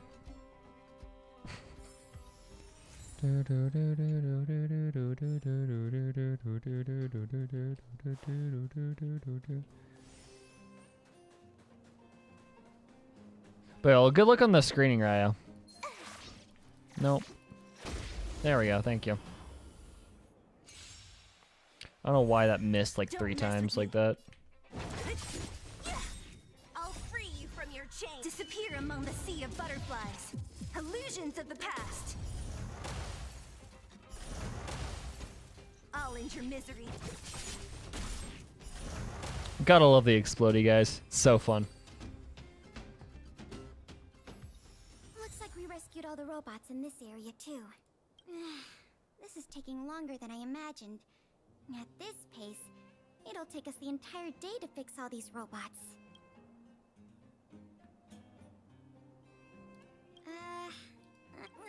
Alright, I give up. That sculpture has dozens of individual parts. There's no way we'll work. We just need enough parts to put it back together. As for the rest, I'll have replacements made.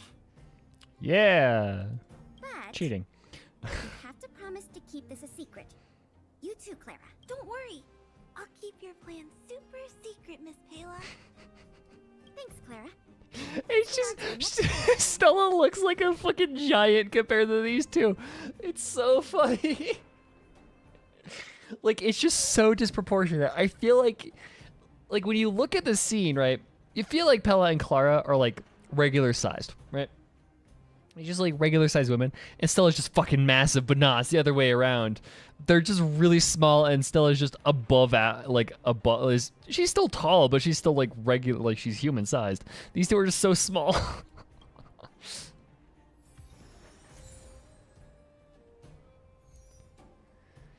It's like the Jean Astario, but even Jean isn't that fucking tall. Compared to, like, because Stella is taller than some men, right? I'm like, she's taller than, she's at least as tall as Dan Heng. Dan Heng's slightly taller, but she's by far the tallest woman in the game. And like, it's just funny how tall she is compared to everybody. And Pela is just so small. And like, Genshin would never have this kind of height difference. Never, because they can't. They legit can't. But there's also, Qingtui is the same size as Pela, and then Fushuan is also that size. So there is like a, there's a character model that is just small woman, and not child, because like Hook is the child. She is the child character model. And there's just small woman. That's heard at Qingtui and Bella and Fushuan. I want to play Fushuan really badly. She seems so funny. Keep your voices down. It's a big one. That's where they keep the big one. Wait, hold on. Is there a clip of Holly saying that? Come on. This is a very obscure poll.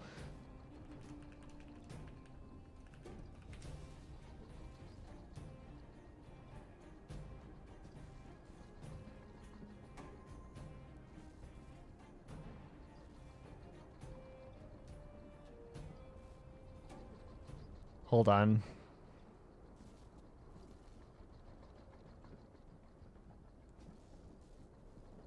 That's moths.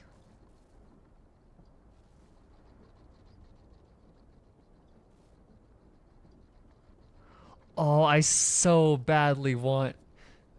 That's where they keep the big one. I'm trying to find a clip. I don't...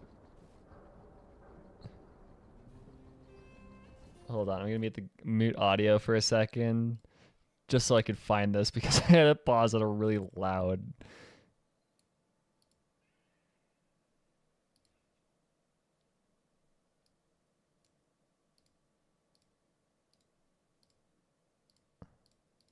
Give me a second. I am making the most obscure poll I will ever make.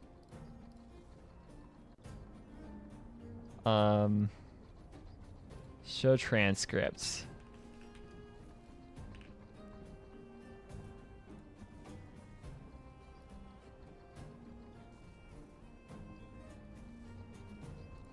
Nope, that's not it. It's... Oh, I think they find the big one in Act 3? Or is it Final Act? No, Final Act is Zen.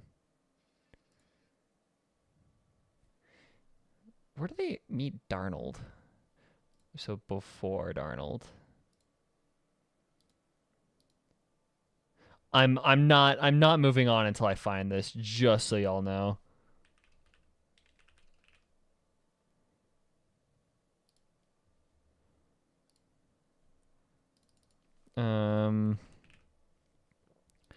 Show transcripts.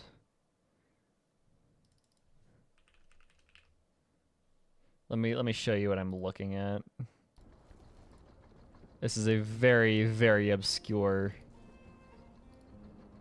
I mean, the series isn't obscure, but the very specific line that I'm trying to pull is. It's not back in Act 2, is it? No, it might be, because they needed to get to Lambda.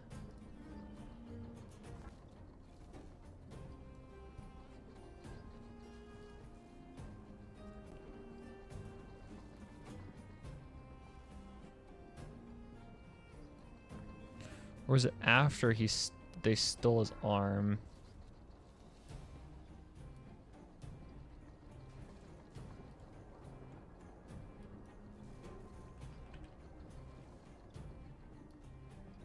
How is it not in here? Okay, I'm giving up. I thought it would be a really funny pull to find, but you know.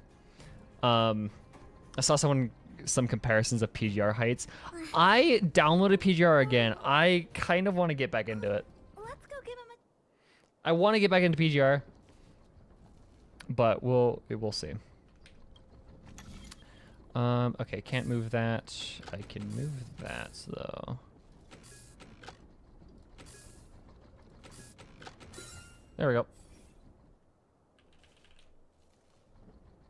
Phew. All finished. This robot will reboot on its own after a while. Let's leave him be. Miss Pela, here's all the sculpture pieces I found. Good work, Clara. Let's see here. We still don't have anywhere near. Want to keep fixing on Have any robots? other choice? I know. How about we go talk to Mr. Svara? Hey, Mr. Svara, can you analyze this like blueprint of the sculpture? Ah, yes, I could do that. Analyzing. I can CNC all of the missing machines for you, or all the missing parts for you. Like, I've never met Spalrog before. what was that pronunciation? Svarog. Don't worry. Mr. Svarak has warmed up to guests a lot more now. I'll explain the whole situation to him. Here, this way. I love Svarog. He's great. I just love the concept of dad robot. That's just so funny to me. And I just kind of adore him for it. What?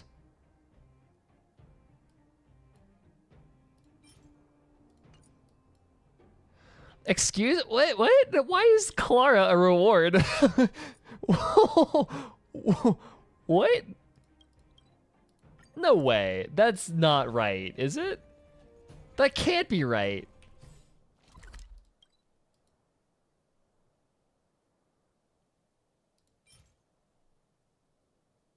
Why is that listed? Why is Clara just listed? What the fuck? Ah, yes, for completing this very obscure section of this, we're gonna give you Clara. I think it's Clara. Oh, okay, that makes sense. That's just still a dumb way of, because that just implies you're gonna get a free Clara. Like that literally cannot be anything else. Mr. Svarak talking to other children? How dare he? With those clenched fists of his. Clara, you have returned, and you have brought with you the outsider and querying database. Silvermane Guard Intelligence Officer Pelageya Sergeyevna. It is a pleasure to meet you. I would love to be given. I know, that would be so cool. I love Clara. It's nice to meet you, Mr. Svarog. What if they gave you a free Clara, except there was no Svarog. It was just Clara, and so she didn't have Svarog around to help, so she just does nothing. She's just there to be there. That would be such a good April Fool's joke. I really like. I really wish Hoyo did April Fools, because that would be so funny. That would be such a funny update. Everybody gets a free Clara, just without Svarog. You just use her as a meat shield. Exactly. She has like 999 taunt.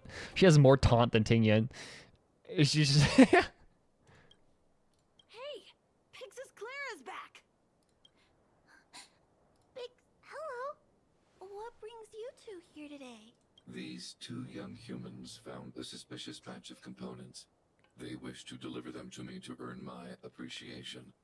However, the origin of these components is unknown, and they have no practical utility. It is difficult to ascertain their value. Suspicious components? Can we have a look at them? As you wish. it's the. I knew it was children stealing this shit. These parts are from the museum's sculpture. Where'd you guys find these parts? These kids found way more than we did fixing all those robots. What an embarrassment. They were stealing them. They're the masterminds behind everything. Me and my sister were playing outside. We heard some grown-ups talking about what they were going to do with the parts. So Svarog actually yes, Svarog is actually properly sentient.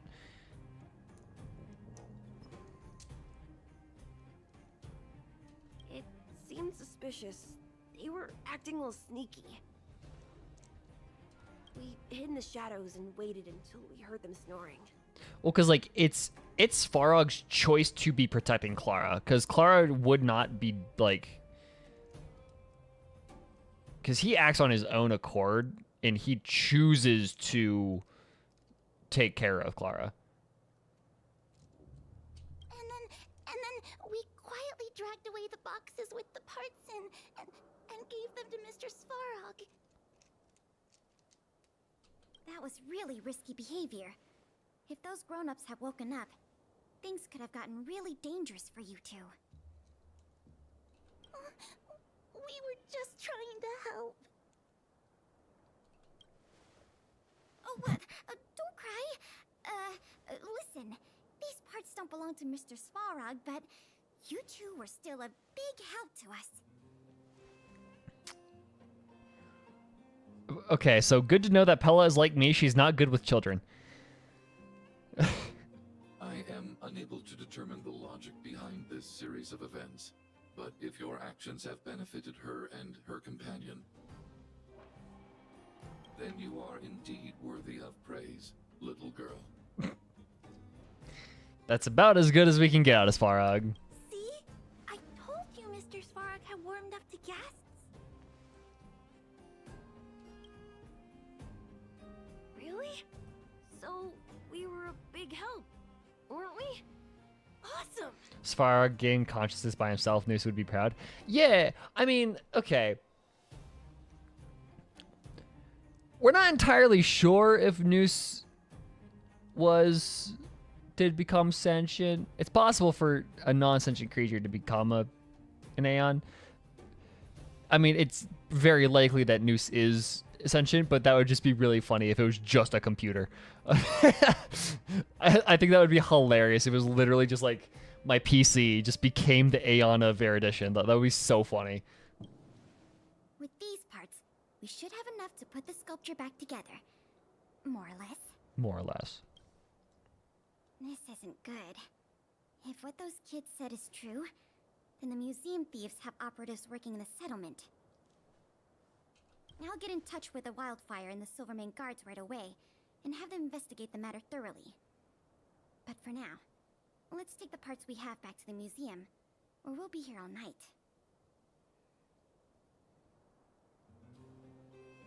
I don't think they would be one of the main ones without a consciousness. I think that would be really funny though, and like it doesn't. They don't have to. Like again, they don't have to be sentient, from what I understand, to be an Aeon. You just have to be something that like follows the path so strongly. So Noose is just a computer that followed the path of erudition, of understanding and knowledge so much that they became the Aeon of erudition. And like I would assume that being an Aeon just naturally comes with like extra sentience, or sentience is just like a part of it. So if they weren't sentient beforehand, they definitely are now. But I just think it would be so funny if there was just a random ass fucking computer. It wasn't like Skrullum or Svarog where they were just like sentient beforehand. It was just a research computer that just had so much data in it. It just became the Aeon of erudition.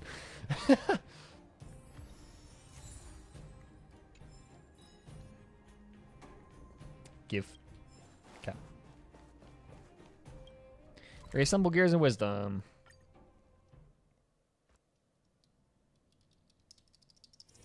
Let's take it in turns. You rest. I'll stand guard. Also, I want Skrullum so badly. I don't care what he is, what element, what rarity, whatever. I just fucking want Skrullum so badly. Oh, he would be so cool. I loved his character in the quests. I love Skrullum. He's my guy now. He's my guy. Hi, Serval. It's pretty, isn't it?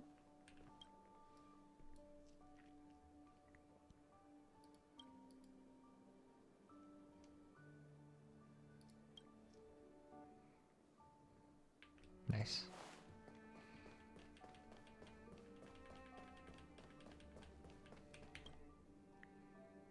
Skrullum is amazing. I loved him so much. Strenuously work to assemble. Oh, there it is. If I'd known how much work this was going to be, I would have enlisted more help. Again, Pella, you're the intelligence officer. You should know these things. But see the final product for yourself. Not too shabby, is it?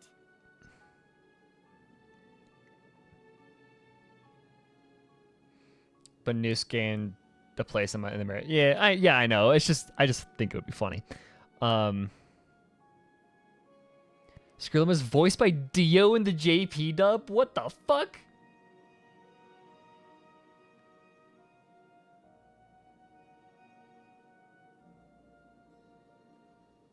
Okay, that's cool. I loved Skrullum's voice in English too. It was so good.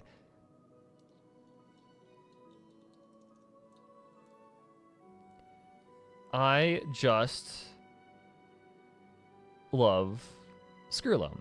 Like his whole attitude, like what made me immediately fall in love with him, right, was when he showed up on Herta space station and Asta was like, we have all of these things that we want to show you, and he's like, he sounded genuinely interested and wanted to see what the researchers were up to. He just couldn't, because he had to deal with Silver Wolf and that shit. He had to get going on that.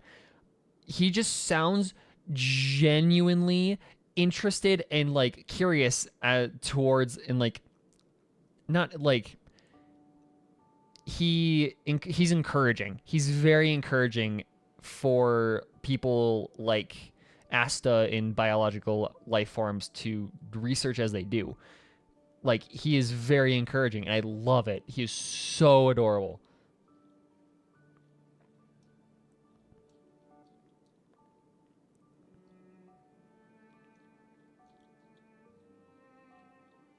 I expected him to sound more robotic. Yeah, I love him. It's just sounding like a regular ass person. It's just he has some behavioral quirks that make him robotic, which I love. I love that kind of style. He's more cyborg even though he's not a cyborg, he behaves more traditionally like a cyborg would.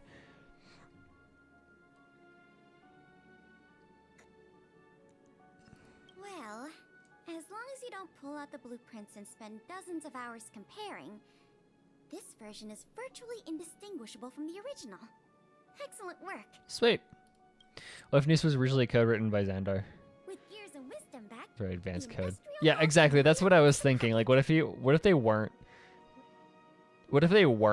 that? Like, Noose was just a fucking computer, and then just by becoming an Aeonic gains sentience that way. I know that's not the case. Noose was probably just a sentient computer beforehand, but I just think that'd be really funny. He's purely... Yeah, I know, but, like, yeah, he is very logical. Skrullum is a very logical being, but he still has, like... He has some capacity for human emotions, enough to at least feign it. And by doing that, he's, like... In the meantime, I'll let I you don't know know. if we It's can- just really... I love him. I just love him so much. Hi, Clara. Wow, you have a lot. My God.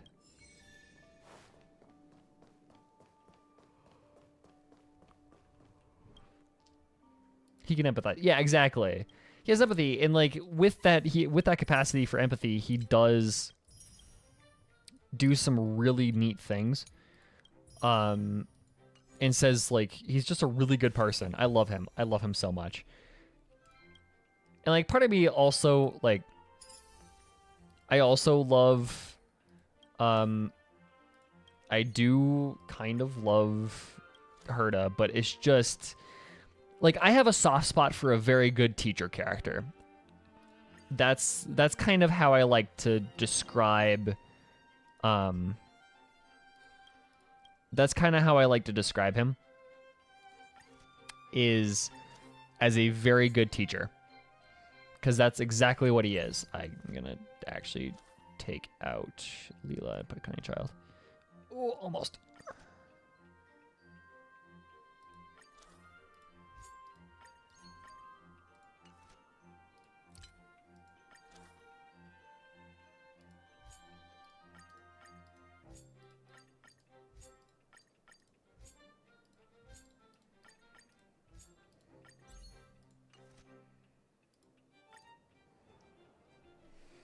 She's probably hundreds of years old, but she acts like a brat.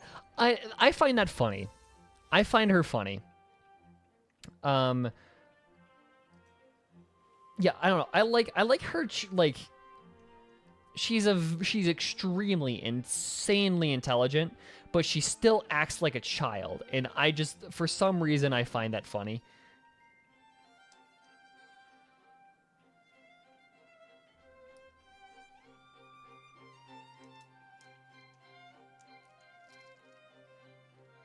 I like how he annoyed Silverwolf because he won't go after. I know, the whole idea of getting on Silverwolf's nerves just because you don't... Perkins? Hello. Ah, yes, have a fucking robot. I do need to replace somebody on here.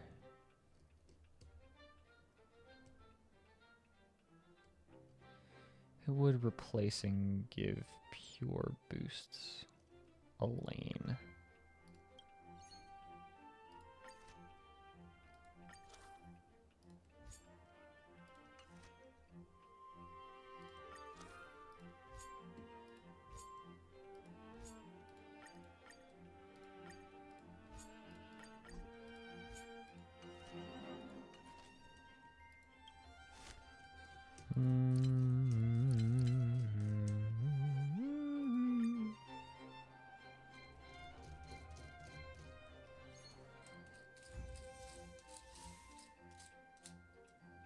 Well, that's not how that works.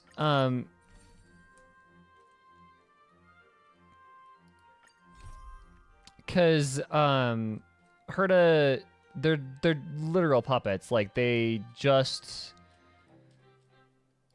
modeled off of how she was when she was a kid. Just to kind of do her bidding.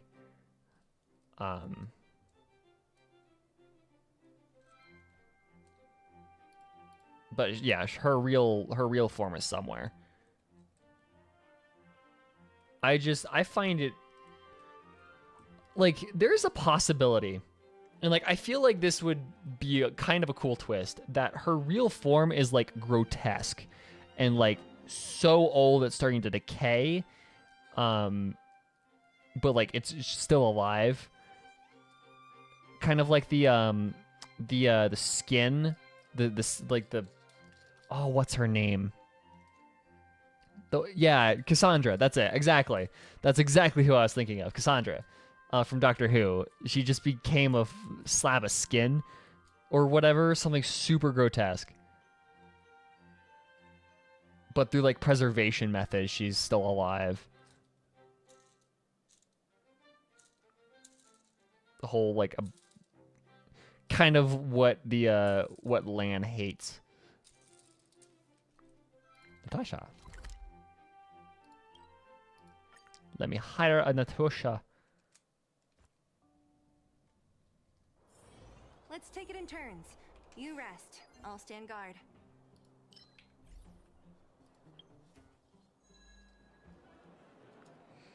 Curtis puppets don't actually look. They don't, but they also do. It's really strange. They look like puppets.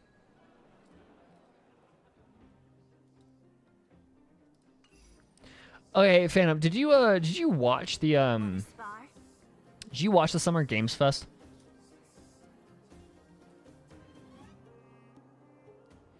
Explicitly, is it? Okay, I did not know that. I have not read Hurdle lore because I just join Chen and then call it good.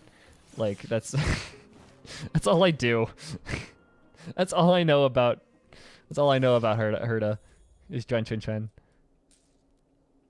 Early on in the game. Oh, okay. Oh, okay. I got it. Okay, because there's a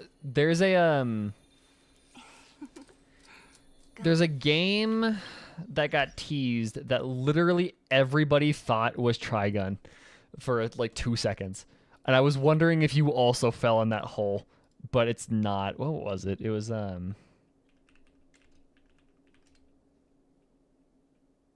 it was the Toriyama game.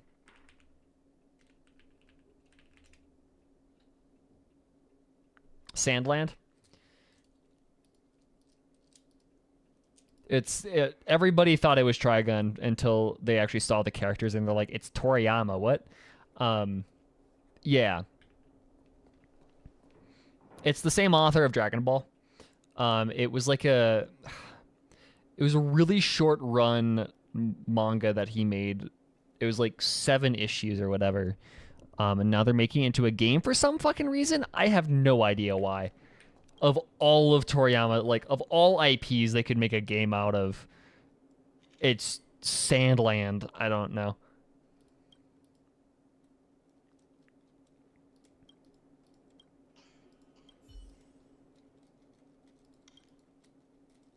Come to think of it, when I was young, I used to pester my foster parents about going there all the time. I never thought that such a day would come. I mean, they already milked the shit out of DBZ. True. And like, I don't know if Toriyama has any other IPs.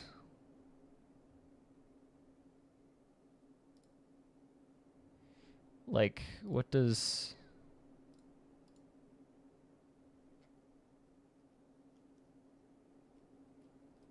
He does? Yeah.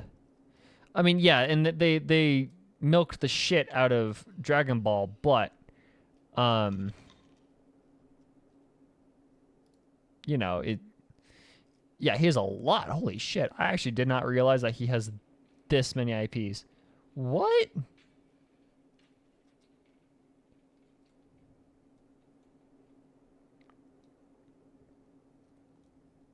Wow, holy shit. Cause yeah, so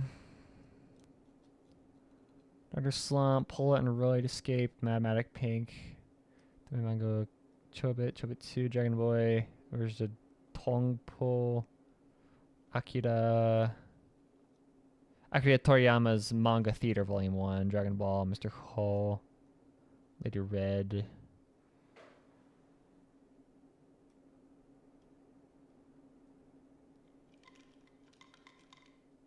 Yeah.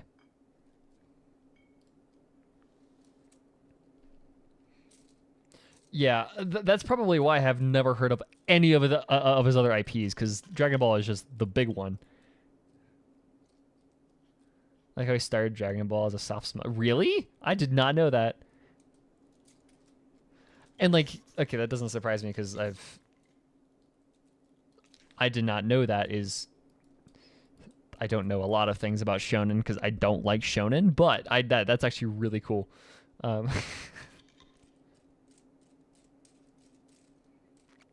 Billabong History and Culture Museum Volunteer Guide Applicate Natasha graduated for Billabong College of Medicine.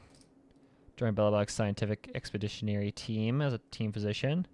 Still remained Garfield Hospital. Was a member of the emergency medical team, the logistics department. After completing a required residency, returned to Billabong Underworld and opened an orphanage in Rivet Town. Opened a clinic in Boulder Town in the Billabong Underworld. Diagnosis and treatment of common diseases. It was well drug prescription care for children. Best for children under 12. Do you not even like Jujutsu? I honestly have no idea. And it's weird because I've read a very solid chunk of Naruto. I just can't get into it. And granted, I have not tried JJK. I have not tried Jujutsu Kaisen, but there's just something about it that I don't. When the core of the show is the fighting, which I know shonen isn't technically that. That's fight anime. That's a different genre. But when the core of the show is the combat in like that kind of stuff, I'm not a big fan. I don't know. It varies because I also like One Punch, but One Punch is technically a shonen, but it's a parody. And like I don't know.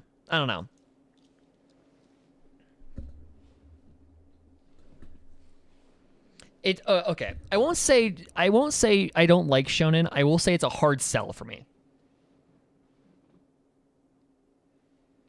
Because there is also a crossover between shonen and fight anime. And fight anime I genuinely do not like that. Like I think the only fight anime I have actually enjoyed is so far has been One Punch and Kill la Kill. That's it. I genuinely like My Hero. Fuck that shit.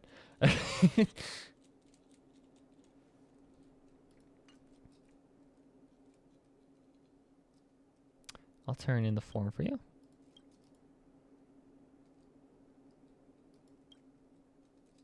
Of course. Whoop. Up to what's his face? I can't do My Hero. I hate My Hero so much. Let's take it in turns. You rest. I'll stay It's guard. just so boring.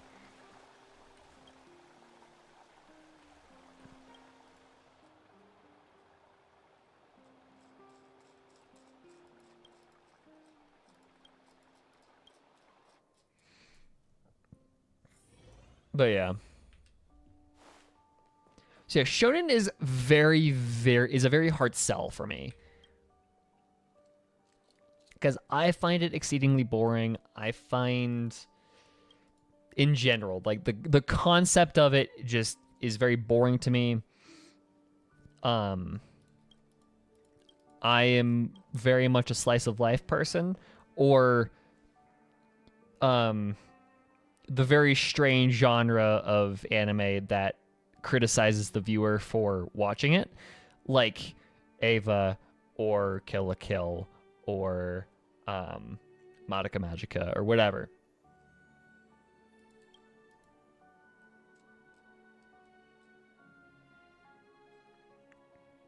You two know each other?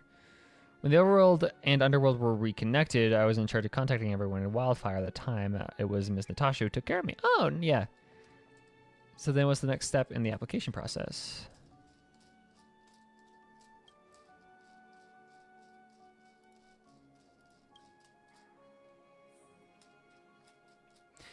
It's less I like more chill stuff, and I like more,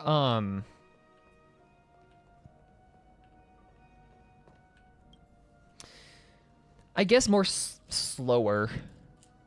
I don't know. It's very paradoxically, I like slower media that kind of takes its time to be more about the humans and the characterization and all of that stuff. So that's why my favorite shows are A Place Farther Than the Universe or Violet Evergarden or whatever, because it's all about, like, it's much more character driven. And yes, shonen can be character driven, but it's just, there is still that expectation to be action packed, intense. So I don't know. Human drama. Yeah, exactly. Human drama. Psychological. Yeah, I also like psychological shows. Fucking Madoka Magica. Oh. That's my, like, for some reason I can just rewatch Madoka Magica so much. I don't know, it's so good. It's so good. It's just, it fucking hate, like, Madoka Magica, Evangelion, Kill la Kill, they fucking hate you for, like, watching the show, expecting it to be one thing, and they're like, how dare you think that this is going to be a regular mech show? How fucking dare you?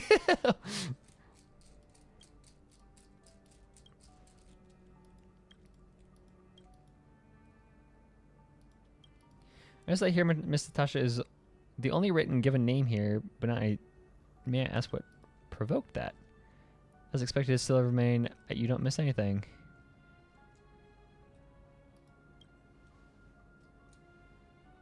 Mommy's death. Okay, so I think I've told this story before, but my friends in college, don't watch very much anime. Dory is starting to watch, like, one of my friends, Dory, is starting to watch more, but in general, neither of them watch very much anime. Especially the really obscure, like, one season stuff that get in and out real quick. So I was like, I'm gonna do a funny, and I'm gonna make them watch Madoka Magica, because it's one of my favorite shows ever. We were kind of in a lull. We were trying to find something good to watch. I was like, we're going to watch Madoka Magica. And I told them nothing going in. It was so fun to watch them react to Mommy's death. It was so good. Oh.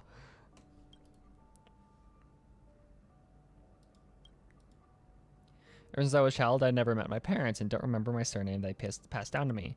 The Harrowers had taken me in, but they didn't ask me to take their surname. They just hoped that I could be myself and not just a footnote of some family line.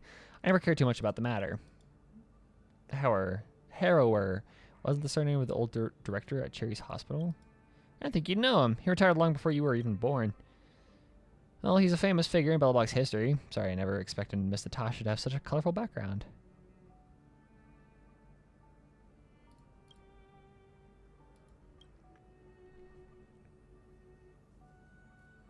I liked Attack on Titan a lot, but it became too stupid. I've heard I don't quite understand what happened to Attack on Titan, because I heard, like, the first two seasons are really solid, and then it just kind of, every time I hear about it, it just sounds like a different fucking show. Anytime I hear about somebody, like, I hear somebody talking about later Attack on Titan, it just sounds like a different show.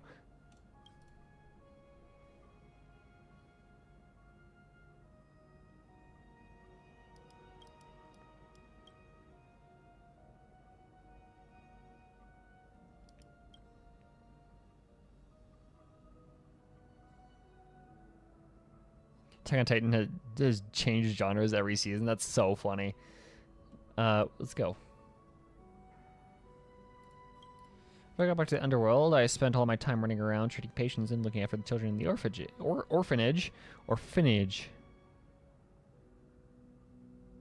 Season 4 and season 1 are okay, so it is just a different show. Okay. Because, like, I've seen the first couple of shows or episodes of Attack on Titan. I'm like, okay, this is not my thing, right?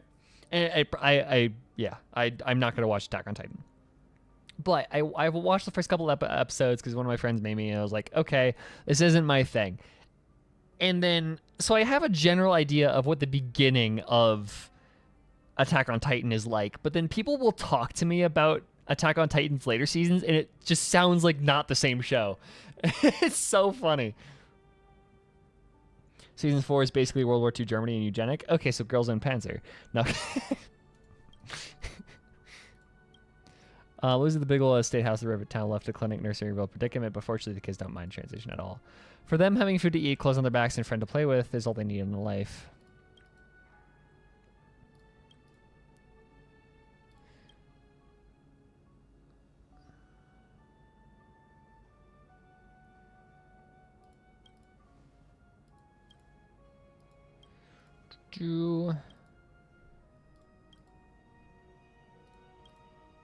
Skimming.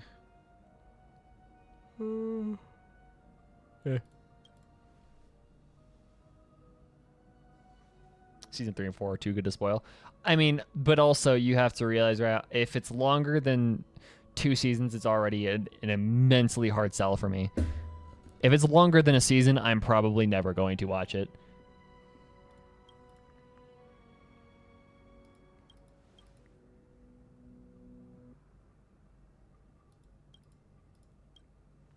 Maybe that's the reason why I'm not a big fan of shonen. Is because if it's more than 1 season, then I'm immediately like nope, too long.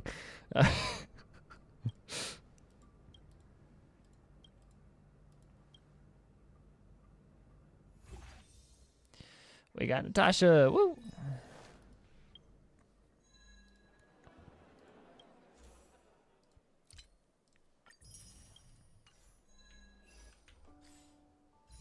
This is a very solid amount of wishes. Actually, okay, so what am I going to do?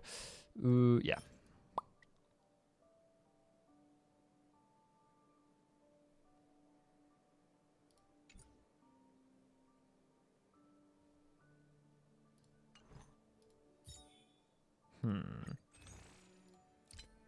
So I could buy 3.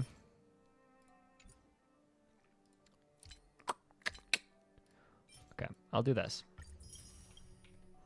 I just need to start dipping further into this just to get free 5-star. This is probably a really dumb financial decision, but Genius's Repose. Sweet, I'll take it.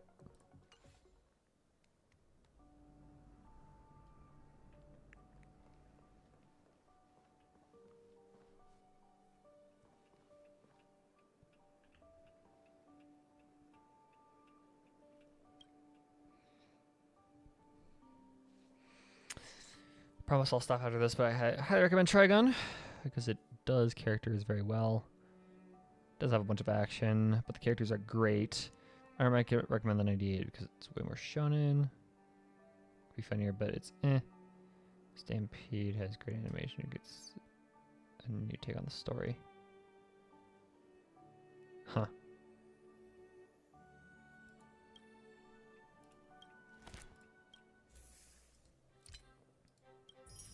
I like spoilers. Makes me want to watch the show. It depends. Depends on the show. Definitely depends on the show.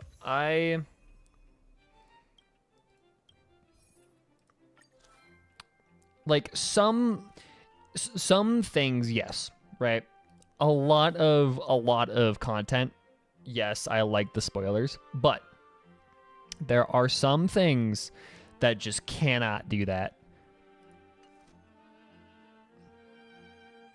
Yeah, exactly. If it's massive twist in like the entirety of the show depends on that twist working, then nah, you can't do that shit.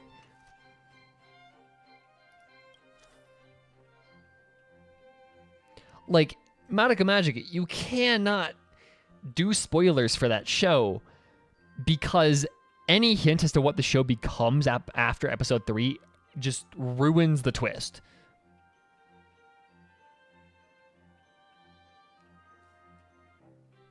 Studio Orange, do I know them?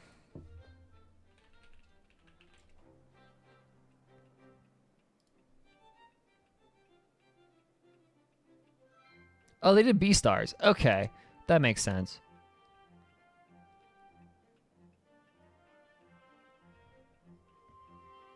Okay, interesting. Yeah, Beastars.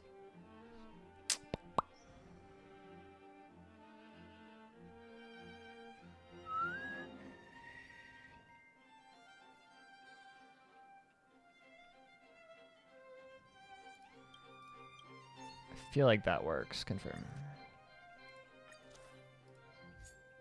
Haha. Look at me go. We're working.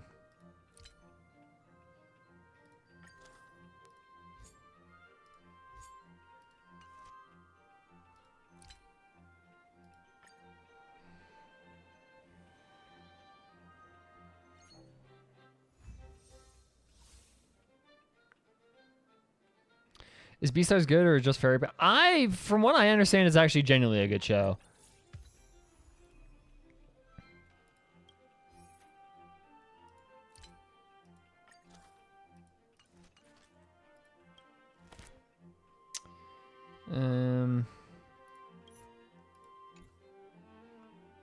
I do kind of like Gertie.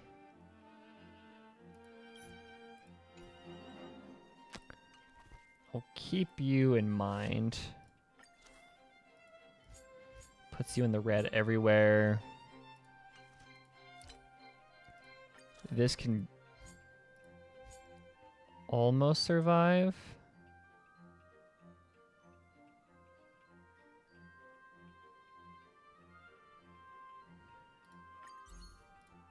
If you haven't watched Sorayori Motoibasha, you probably should. You do that. Do that first. No. Watch Place Further Than the Universe first. It's so much, so good. So good.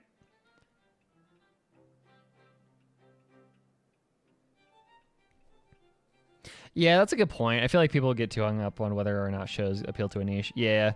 You could appeal to a niche and also be good. Okay, what are we doing? I need to replace somebody and get educational value up just a smidgen. I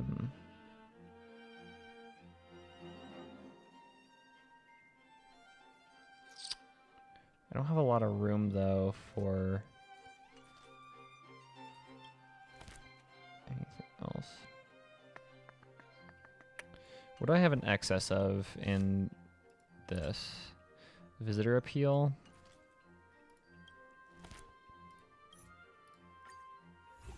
Let's get Rossi in here. Will this work?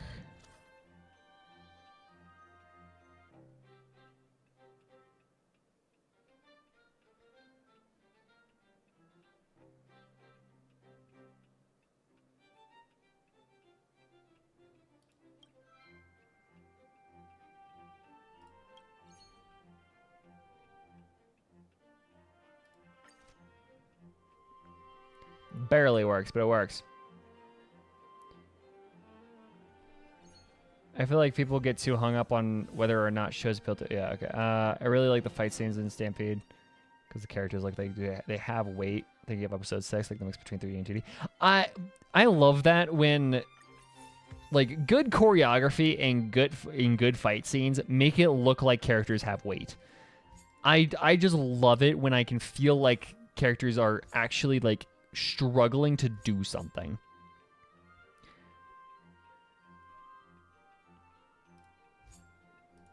A little bit more appeal. Who are you? Peak. You think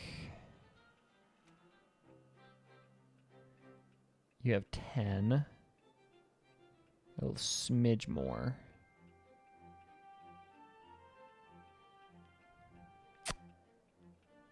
Gilbert?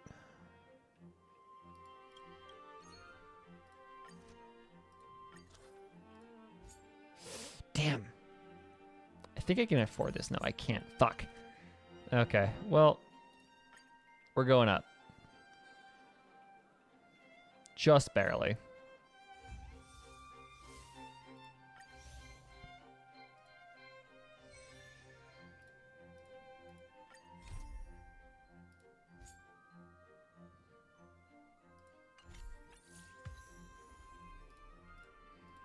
Okay, we're doing that. And I'm going to level this up, bring you up. We're good. Okay, so what was the quest? Rewards. Haha.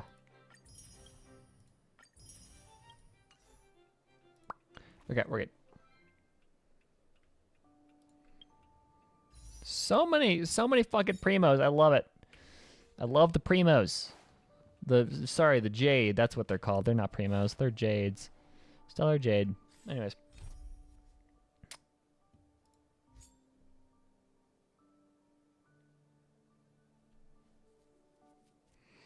Seen the first episode of the Universe show. So far, it looked like cute anime girls. Yeah, that's yes, but also it's. I don't know. It's different than most of those shows because of how just realistic it is. I don't know. It's good. Yeah, give it a couple more episodes of watch. It's very solid. Very solid.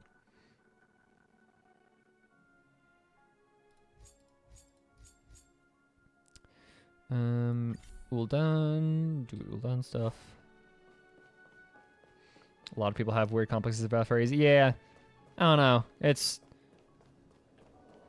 let people do whatever they want. I don't know.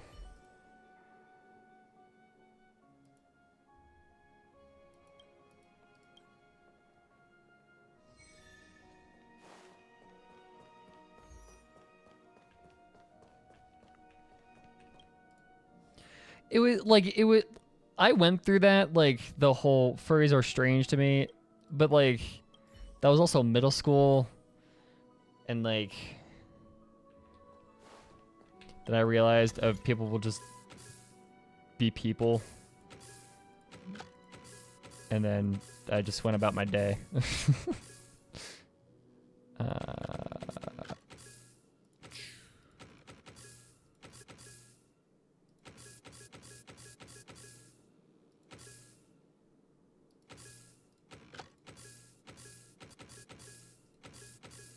Yeah, I also have a friend that's a furry, so you just, yeah. Okay.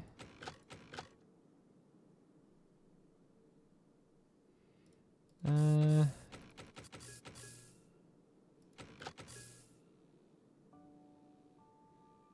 need... There it is. We're good. If you knew whatever. Yeah, exactly.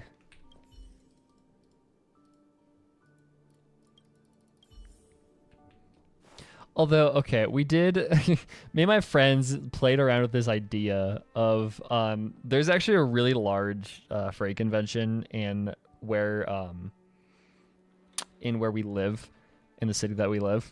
And so we were like, what if we, like, what if we completely made up a media company and then pretended to be that, pretended to be interested in their, like, in filming the like what if you were interested in or pretended to be interested in filming the convention, and then we just broke in, like we got free like press passes and then just didn't do shit. We just dicked around and it was the dumbest idea that we've ever had, but it was very doable.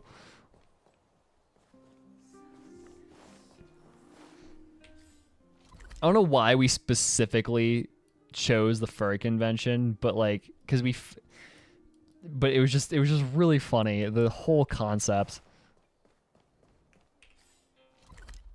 Okay. What was I doing? Quests. Careful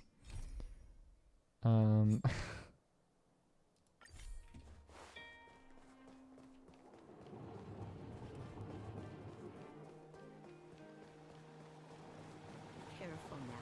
Don't get your clothes wet. Is there a friend that is a furry? Do they just like dressing it? Yeah. That's what a furry is. I don't know it, like that's what a furry is.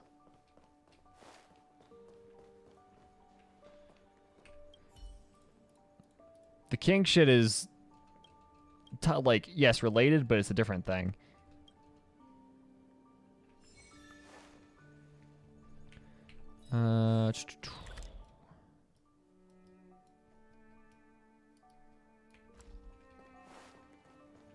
Sweet. Is that everything we have done?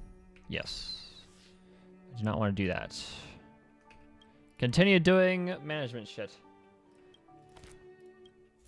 Legendary curiosities. Yay! Okay, let's see.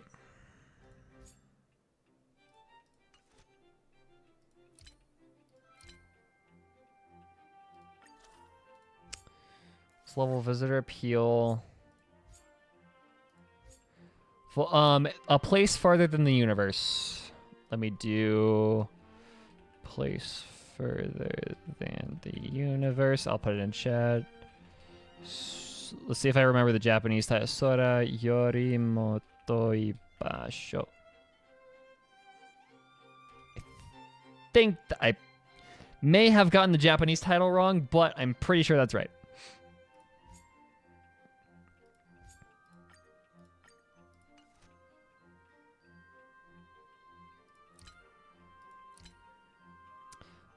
Okay, let's see. Visitor appeal. Need a little bit more for that.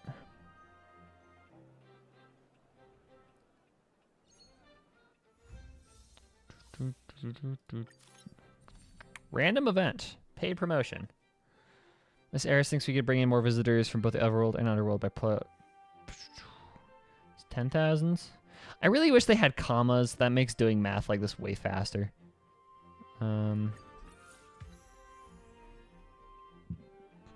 But yeah, I can do that.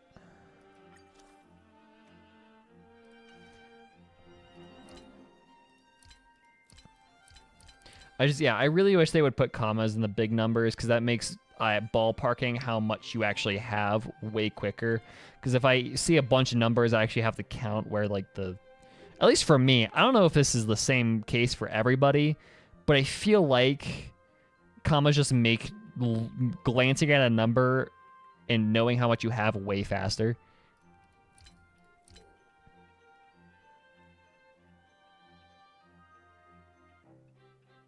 I find it quite funny how in every stream somehow everything... I mean, we do play anime games. It's like... that's generally how it works. Numbers get jumbled at that. Exactly, yeah. Or dots, commas, does, whatever. Visitor appeal. I do need to level you. Upgrade General Hall Interior to level 7. What are you at right now? Level 6. Got it. Complete 1 round of management. Sweet. Can do.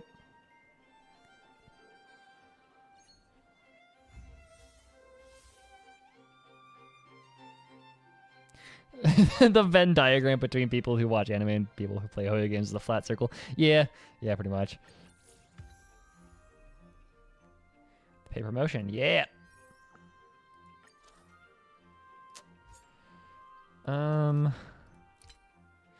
Or have watched anime. Not regularly watch anime, just have watched anime. Because, yeah, that's their audience. That's their niche. Interior to level 7. What puts it? What does that put deficit into? You and you. Okay. One more day.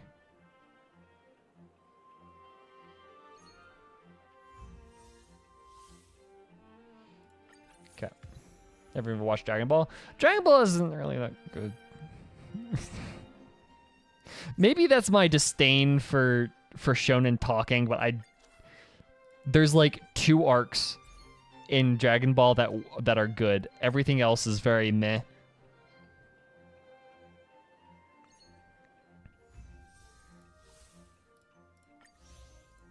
There are I will give. Okay, maybe it's not good, but it did have an impact. I'll give it that much. It has a legacy.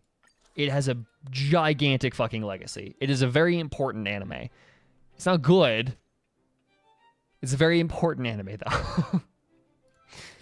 I'll give it that much.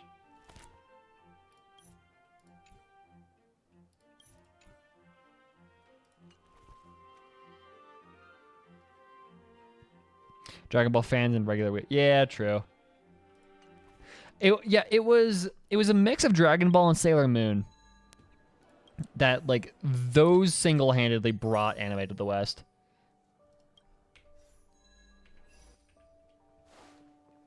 I wouldn't watch Dragon Ball. It's not a good introduction. Although, okay, here's a good question to ponder. What is a good intro to anime? Like, what is a good introduction to anime? Because I have always wondered.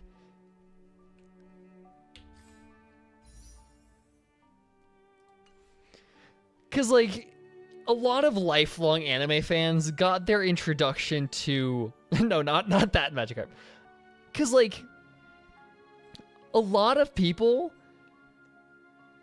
A lot of lifelong anime fans like myself, I was introduced to it through Naruto and Sword Art Online. Right? That's how I got into anime. A lot of people will say Sailor Moon or Dragon Ball or Naruto or more recent stuff. I don't know what... I don't know what else is there. Yeah, I know. EUSAO. I was in middle school, though, so give me a break.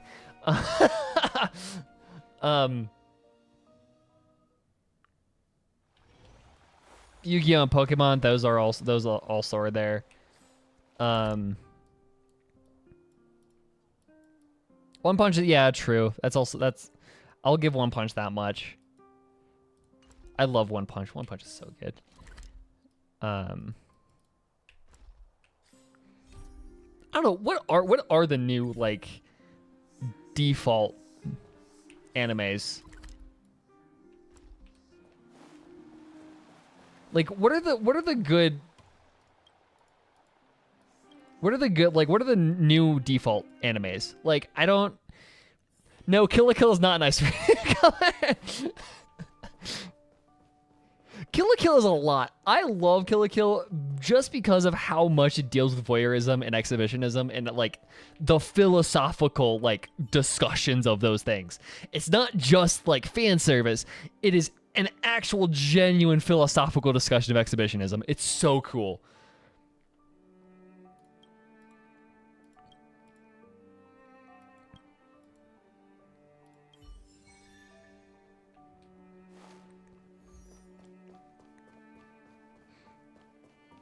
I find Rabini in the Great Mine.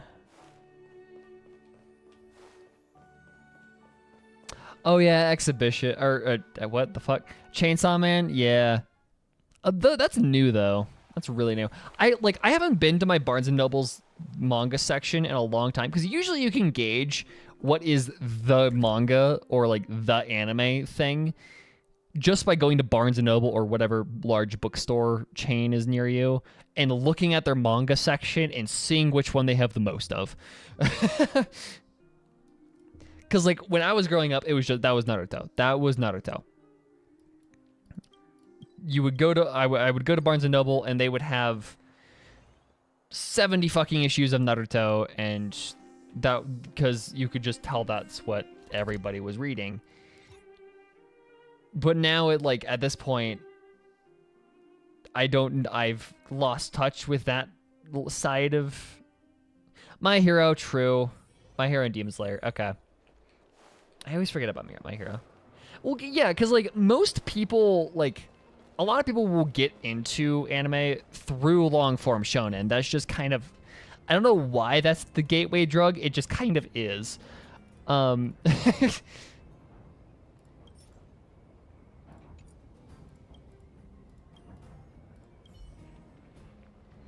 need to go make some stone-growth ulms. It's very easy to consume. True. That's actually a good point. I do not have that recipe, it looks like.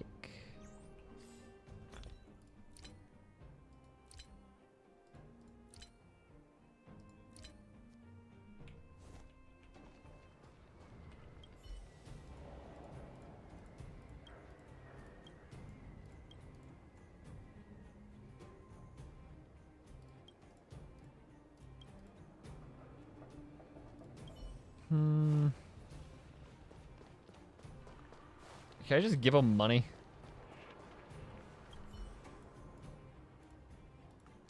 Sometimes shonen can be more complex than just power friendship.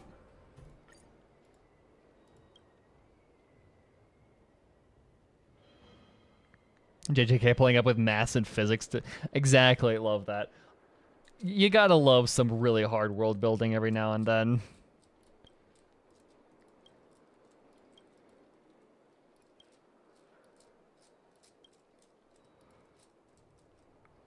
A great name.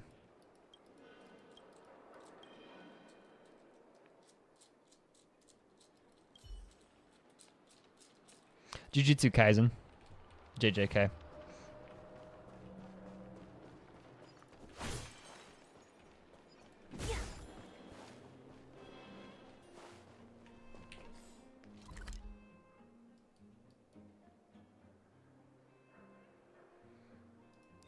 Funniest thing is the author going, yeah, I know that. Really? I don't know much about JJK because I've never read it, I've never watched it, but like, Let's take it in turns.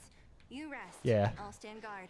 that's actually hilarious. I did not know that. Don't get your clothes wet.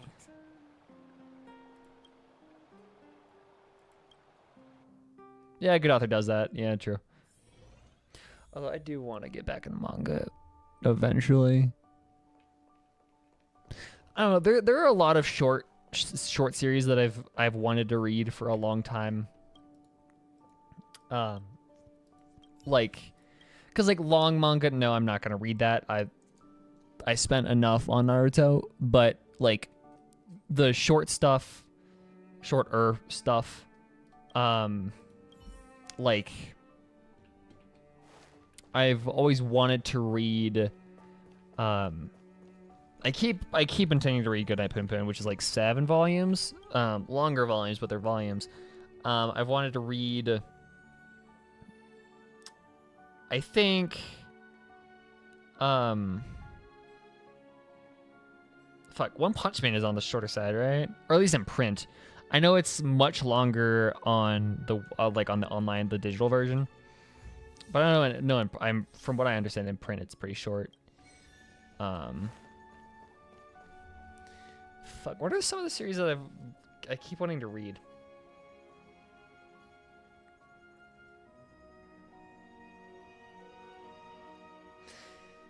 But I have like I had a mental list of shorter mangas that I wanted to read. Now I can't remember them.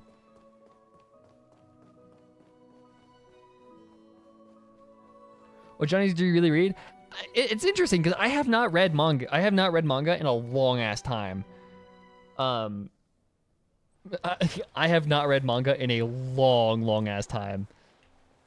I think the last manga I read was the first 5 issues of Pandora Hearts. Because yeah, I have.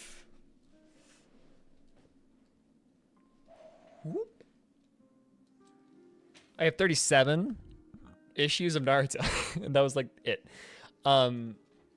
Which usually when I watch anime, at least I will watch human drama and like slice of life stuff. I should read Haruhi.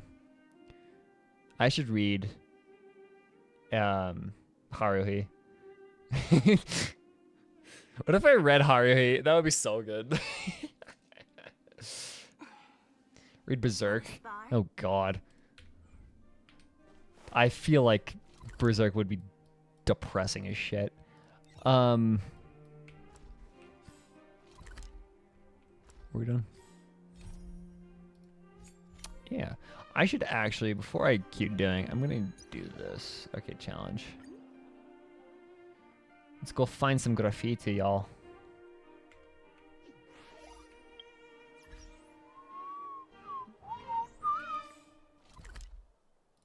Star Rail map, Yarilo 6. Not Yarilo 6, heard a space station. Base zone. Whoop.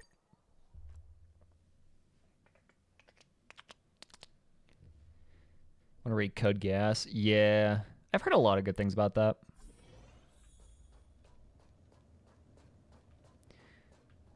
One of the best grim dark media to ever exist. I'm not exaggerating, it's really impressive. Yeah, I've heard a lot of it. I don't know.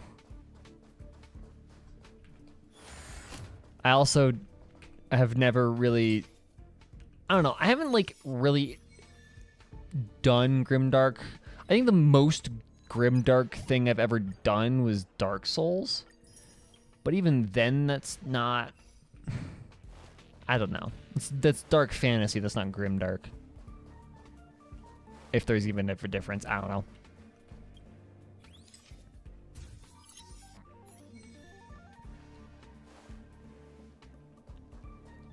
Was it really? I actually did not know that. I did not know Dark Souls was inspired by Berserk. Maybe I'd like it then, because I love Dark Souls. I love the storytelling in Dark Souls, and like the atmosphere and all that stuff.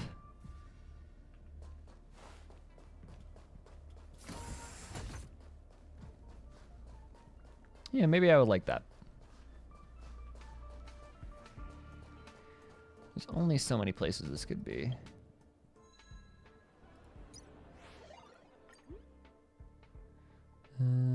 One, two. Oh shit! They gave you. Okay, it's behind the desk. Okay, I actually genuinely did not know that. Well, good to know. Maybe I'll try it then. When I was young. There you are.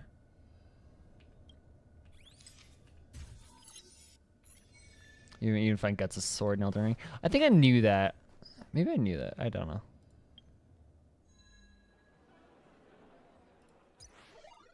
I did know that author passed away. I did know that much. We're supply zone. So where the Astral Express is docked. Device 9.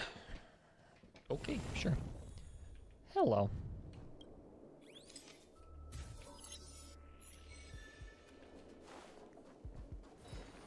Although I have not played Elden Ring. I feel like I should, but I have not. I don't feel like I would enjoy it as, like, enough. And also, I've kind of just... I've spoiled myself in the entire game anyways. I don't know.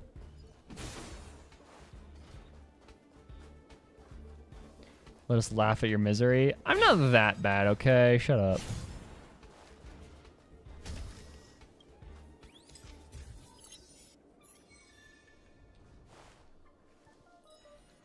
I may be bad at video games. I'm not that bad. I would do fine for 2 seconds, like probably do the first 2 bosses in a couple tries, and then I would start suffering. Right? Like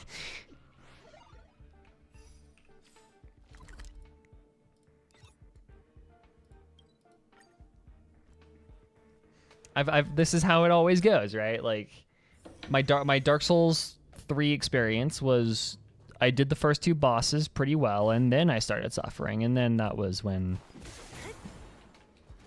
yeah. Let's see. I forget what boss it was specifically where I just like nah.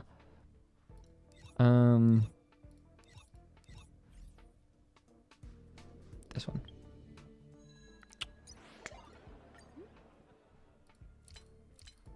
Yeah, exactly.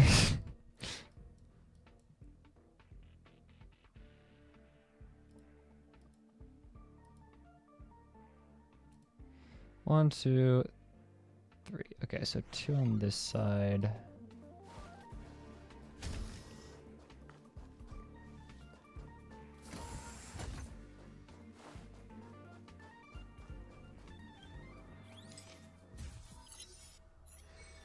The first boss of Elden Ring took me about 10 hours. Okay, I will say, right, I don't know. I have this really weird, like, sometimes I will get very frustrated and will, like, give up really easily on bosses. But sometimes I will just put in the hours to grind that shit out. And there's, like it... I don't know. It's so strange how sometimes I can put just obscene amounts of hours working on beating a boss earlier than I'm supposed to. or putting hours into beating really dumb bosses. But then there's like sometimes if it's just slightly too hard, then I'll just like give up. I don't know. It's like there's this like gray zone of if it feels like it's too easy for me to be struggling with, I'll just give up like right away. But if it's like genuinely a hard boss like Nightmare King Grim or Radiance from Hollow Knight is my main example for this. I'm like, whoom, I'm throwing all I got into it.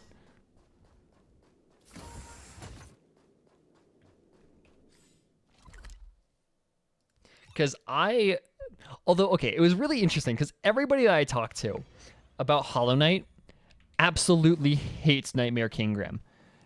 Everybody hates that boss. I love NKG. He's one of my favorite bosses in the game, second only to Mantis Lords. I loved his fight so fucking much, and nobody corroborates that opinion, and I do not understand why. What am I doing? What else is there to do? These. Okay, I got it. Is Hollow Knight hard? Yes. For a bit. And then once you get the hang of it... okay. How do I describe the difficulty in Hollow Knight? Because it's not easy, and it's definitely... It's gonna remind you a lot of FromSoft, except it's 2D Metroidvania. It does not give you anything. You have to learn via trial and error. I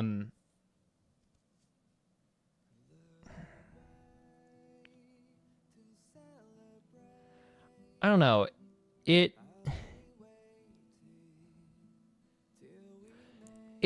keeps a very solid, like, difficult. It's not, like, enragingly difficult.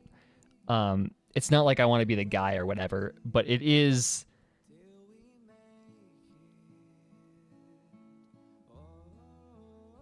It's a challenge. I'll give you that much. It's a challenge.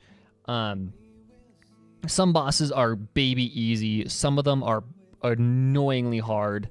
It's just kind of in what order do you discover them in, and like how do you deal with them, pretty much. I don't know. I think it's a very, very, very solid, consistent, for the most part, difficulty curve.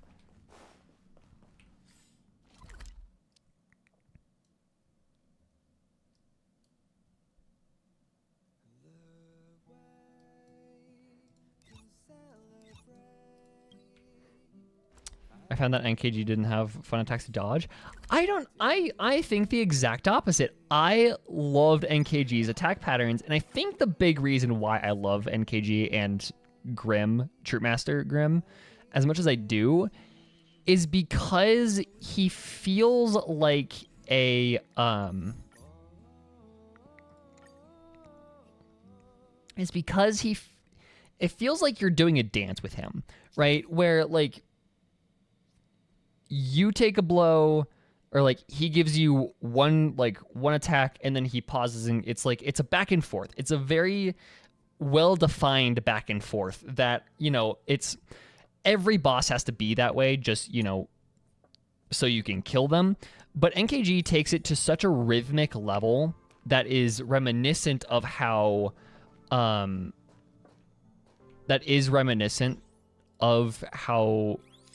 the what's his face works, but of how Mantis Lords work.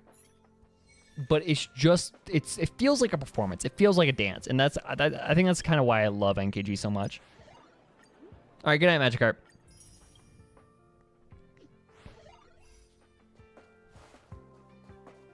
I don't know. There's just something so satisfying about Nightmare King Grim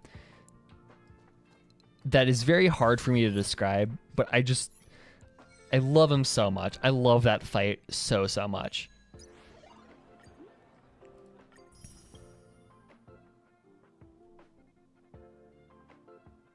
I guess I just didn't feel the way at the time. True. True. Where are these very specific vending machines? Maybe we should go back and try again. I honestly encourage replays of Hollow Knight at this point because we are approaching like Silksong. I mean, granted, it's not going to be this year. They confirmed that, but it was going to be. So it is getting close. Silksong is getting very, very close. So I think it's a very good idea to start getting in the game. Start getting into the game.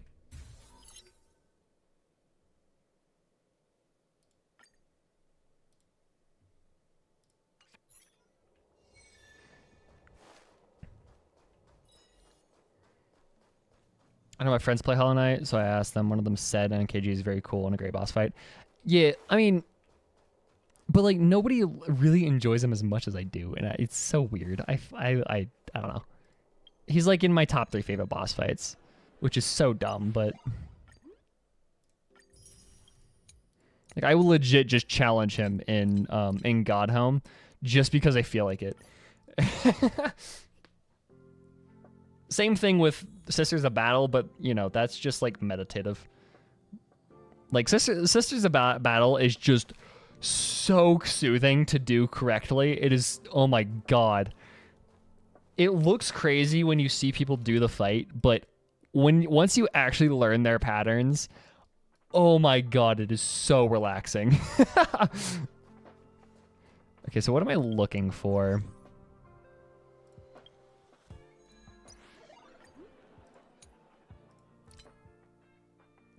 A potted plant and the stern. Hi, Peppy.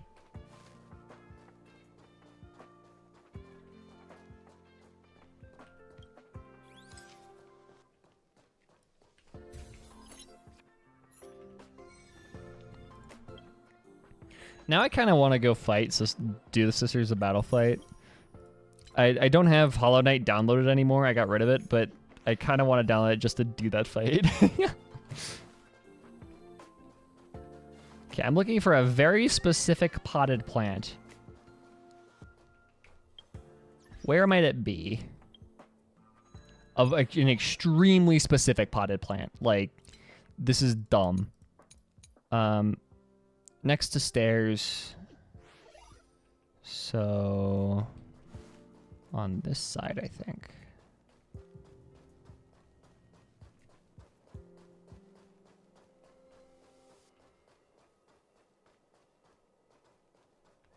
It's next to a set of stairs. Right here?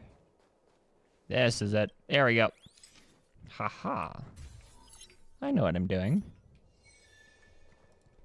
Almost. Vaguely.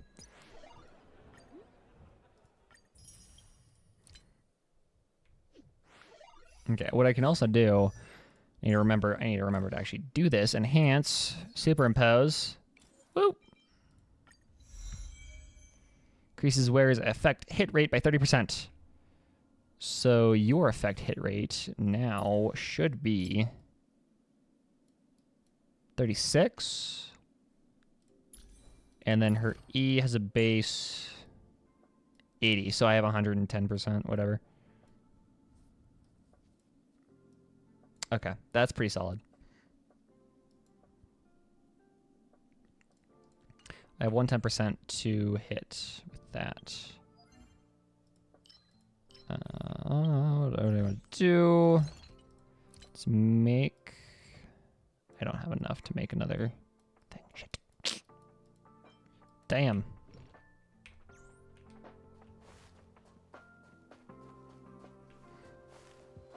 Okay, let's finish up this, and then I'm going to call it a day. Finish up with the access screening, and then, yeah, we'll call it a day. Because it has been 3.5 hours, wow. Okay, so they're all in base camp. A table, and a, wow, that's going to be annoying. Oh, any triangular table. Okay. So it doesn't have to be a specific one. That is super dumb. The more you know.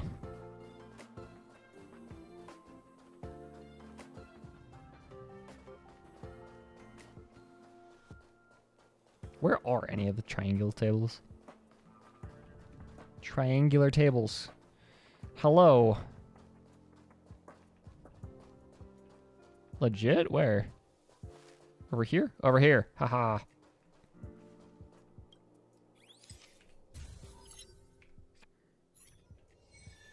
Tables were so annoying to find. Yeah, I could tell. I'm kind of lucky I found that one as quick as I did. And then big old yellow billboard. Billboard, sign thingy, vending machine. Sign vending machine thingy.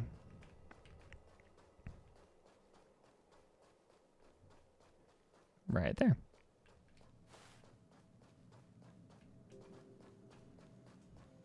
Oh.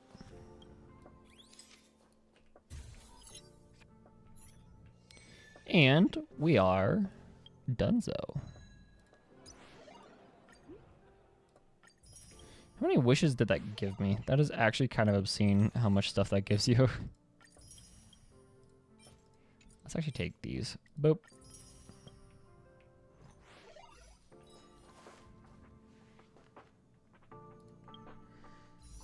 That's 1,000. That is pretty fucking solid.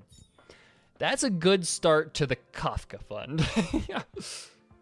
I think. I don't know who I'm getting next. I have no idea. I have no idea who I want to get next.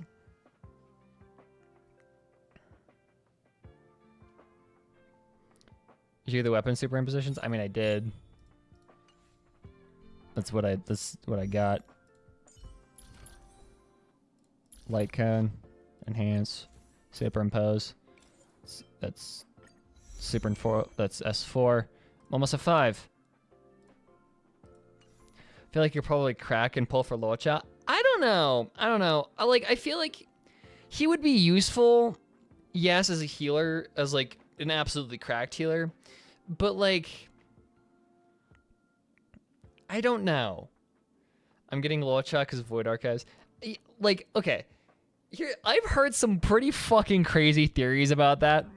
I have heard some crazy theories about how, like, the thing Luocha is carrying around is somehow related to Otto or Void Archives, or the person that Luocha is working for is Void Archives, or whatever.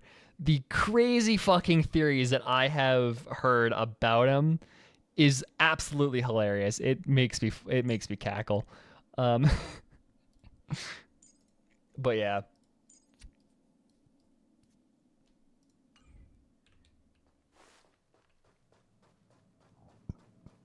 I don't know. I'll see. I'll see about him, because how long do we have in this banner? We have 17 days. Plenty of time until the Luocha comes out. So we'll have to see.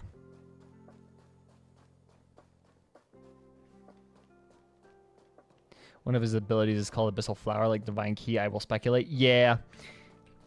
It's weird. Luocha is very suspicious. I am very curious to learn more about him. Because he's, like, yes, he's, like, I understand that he's not Auto or Void Archives, but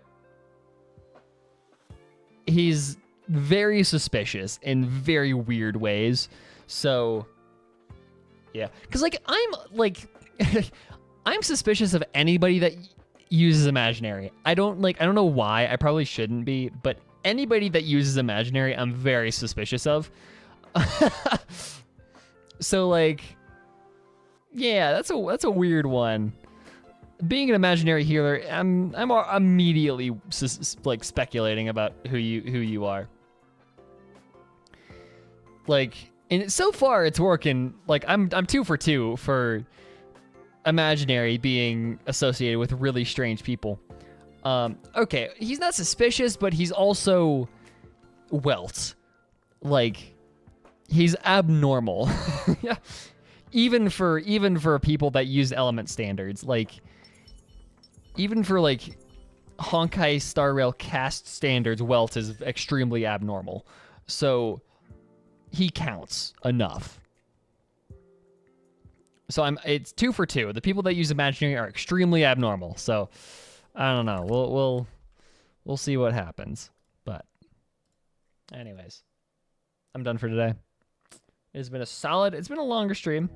I'm getting back that stamina, the streaming stamina. I'm still not quite used to it. But yeah. Tomorrow, Genshin. We'll be doing that. I don't know what we're doing in Genshin tomorrow, but we're doing something. So yeah, I will see you guys all tomorrow. Thank you for tuning in, and yeah, bye-bye.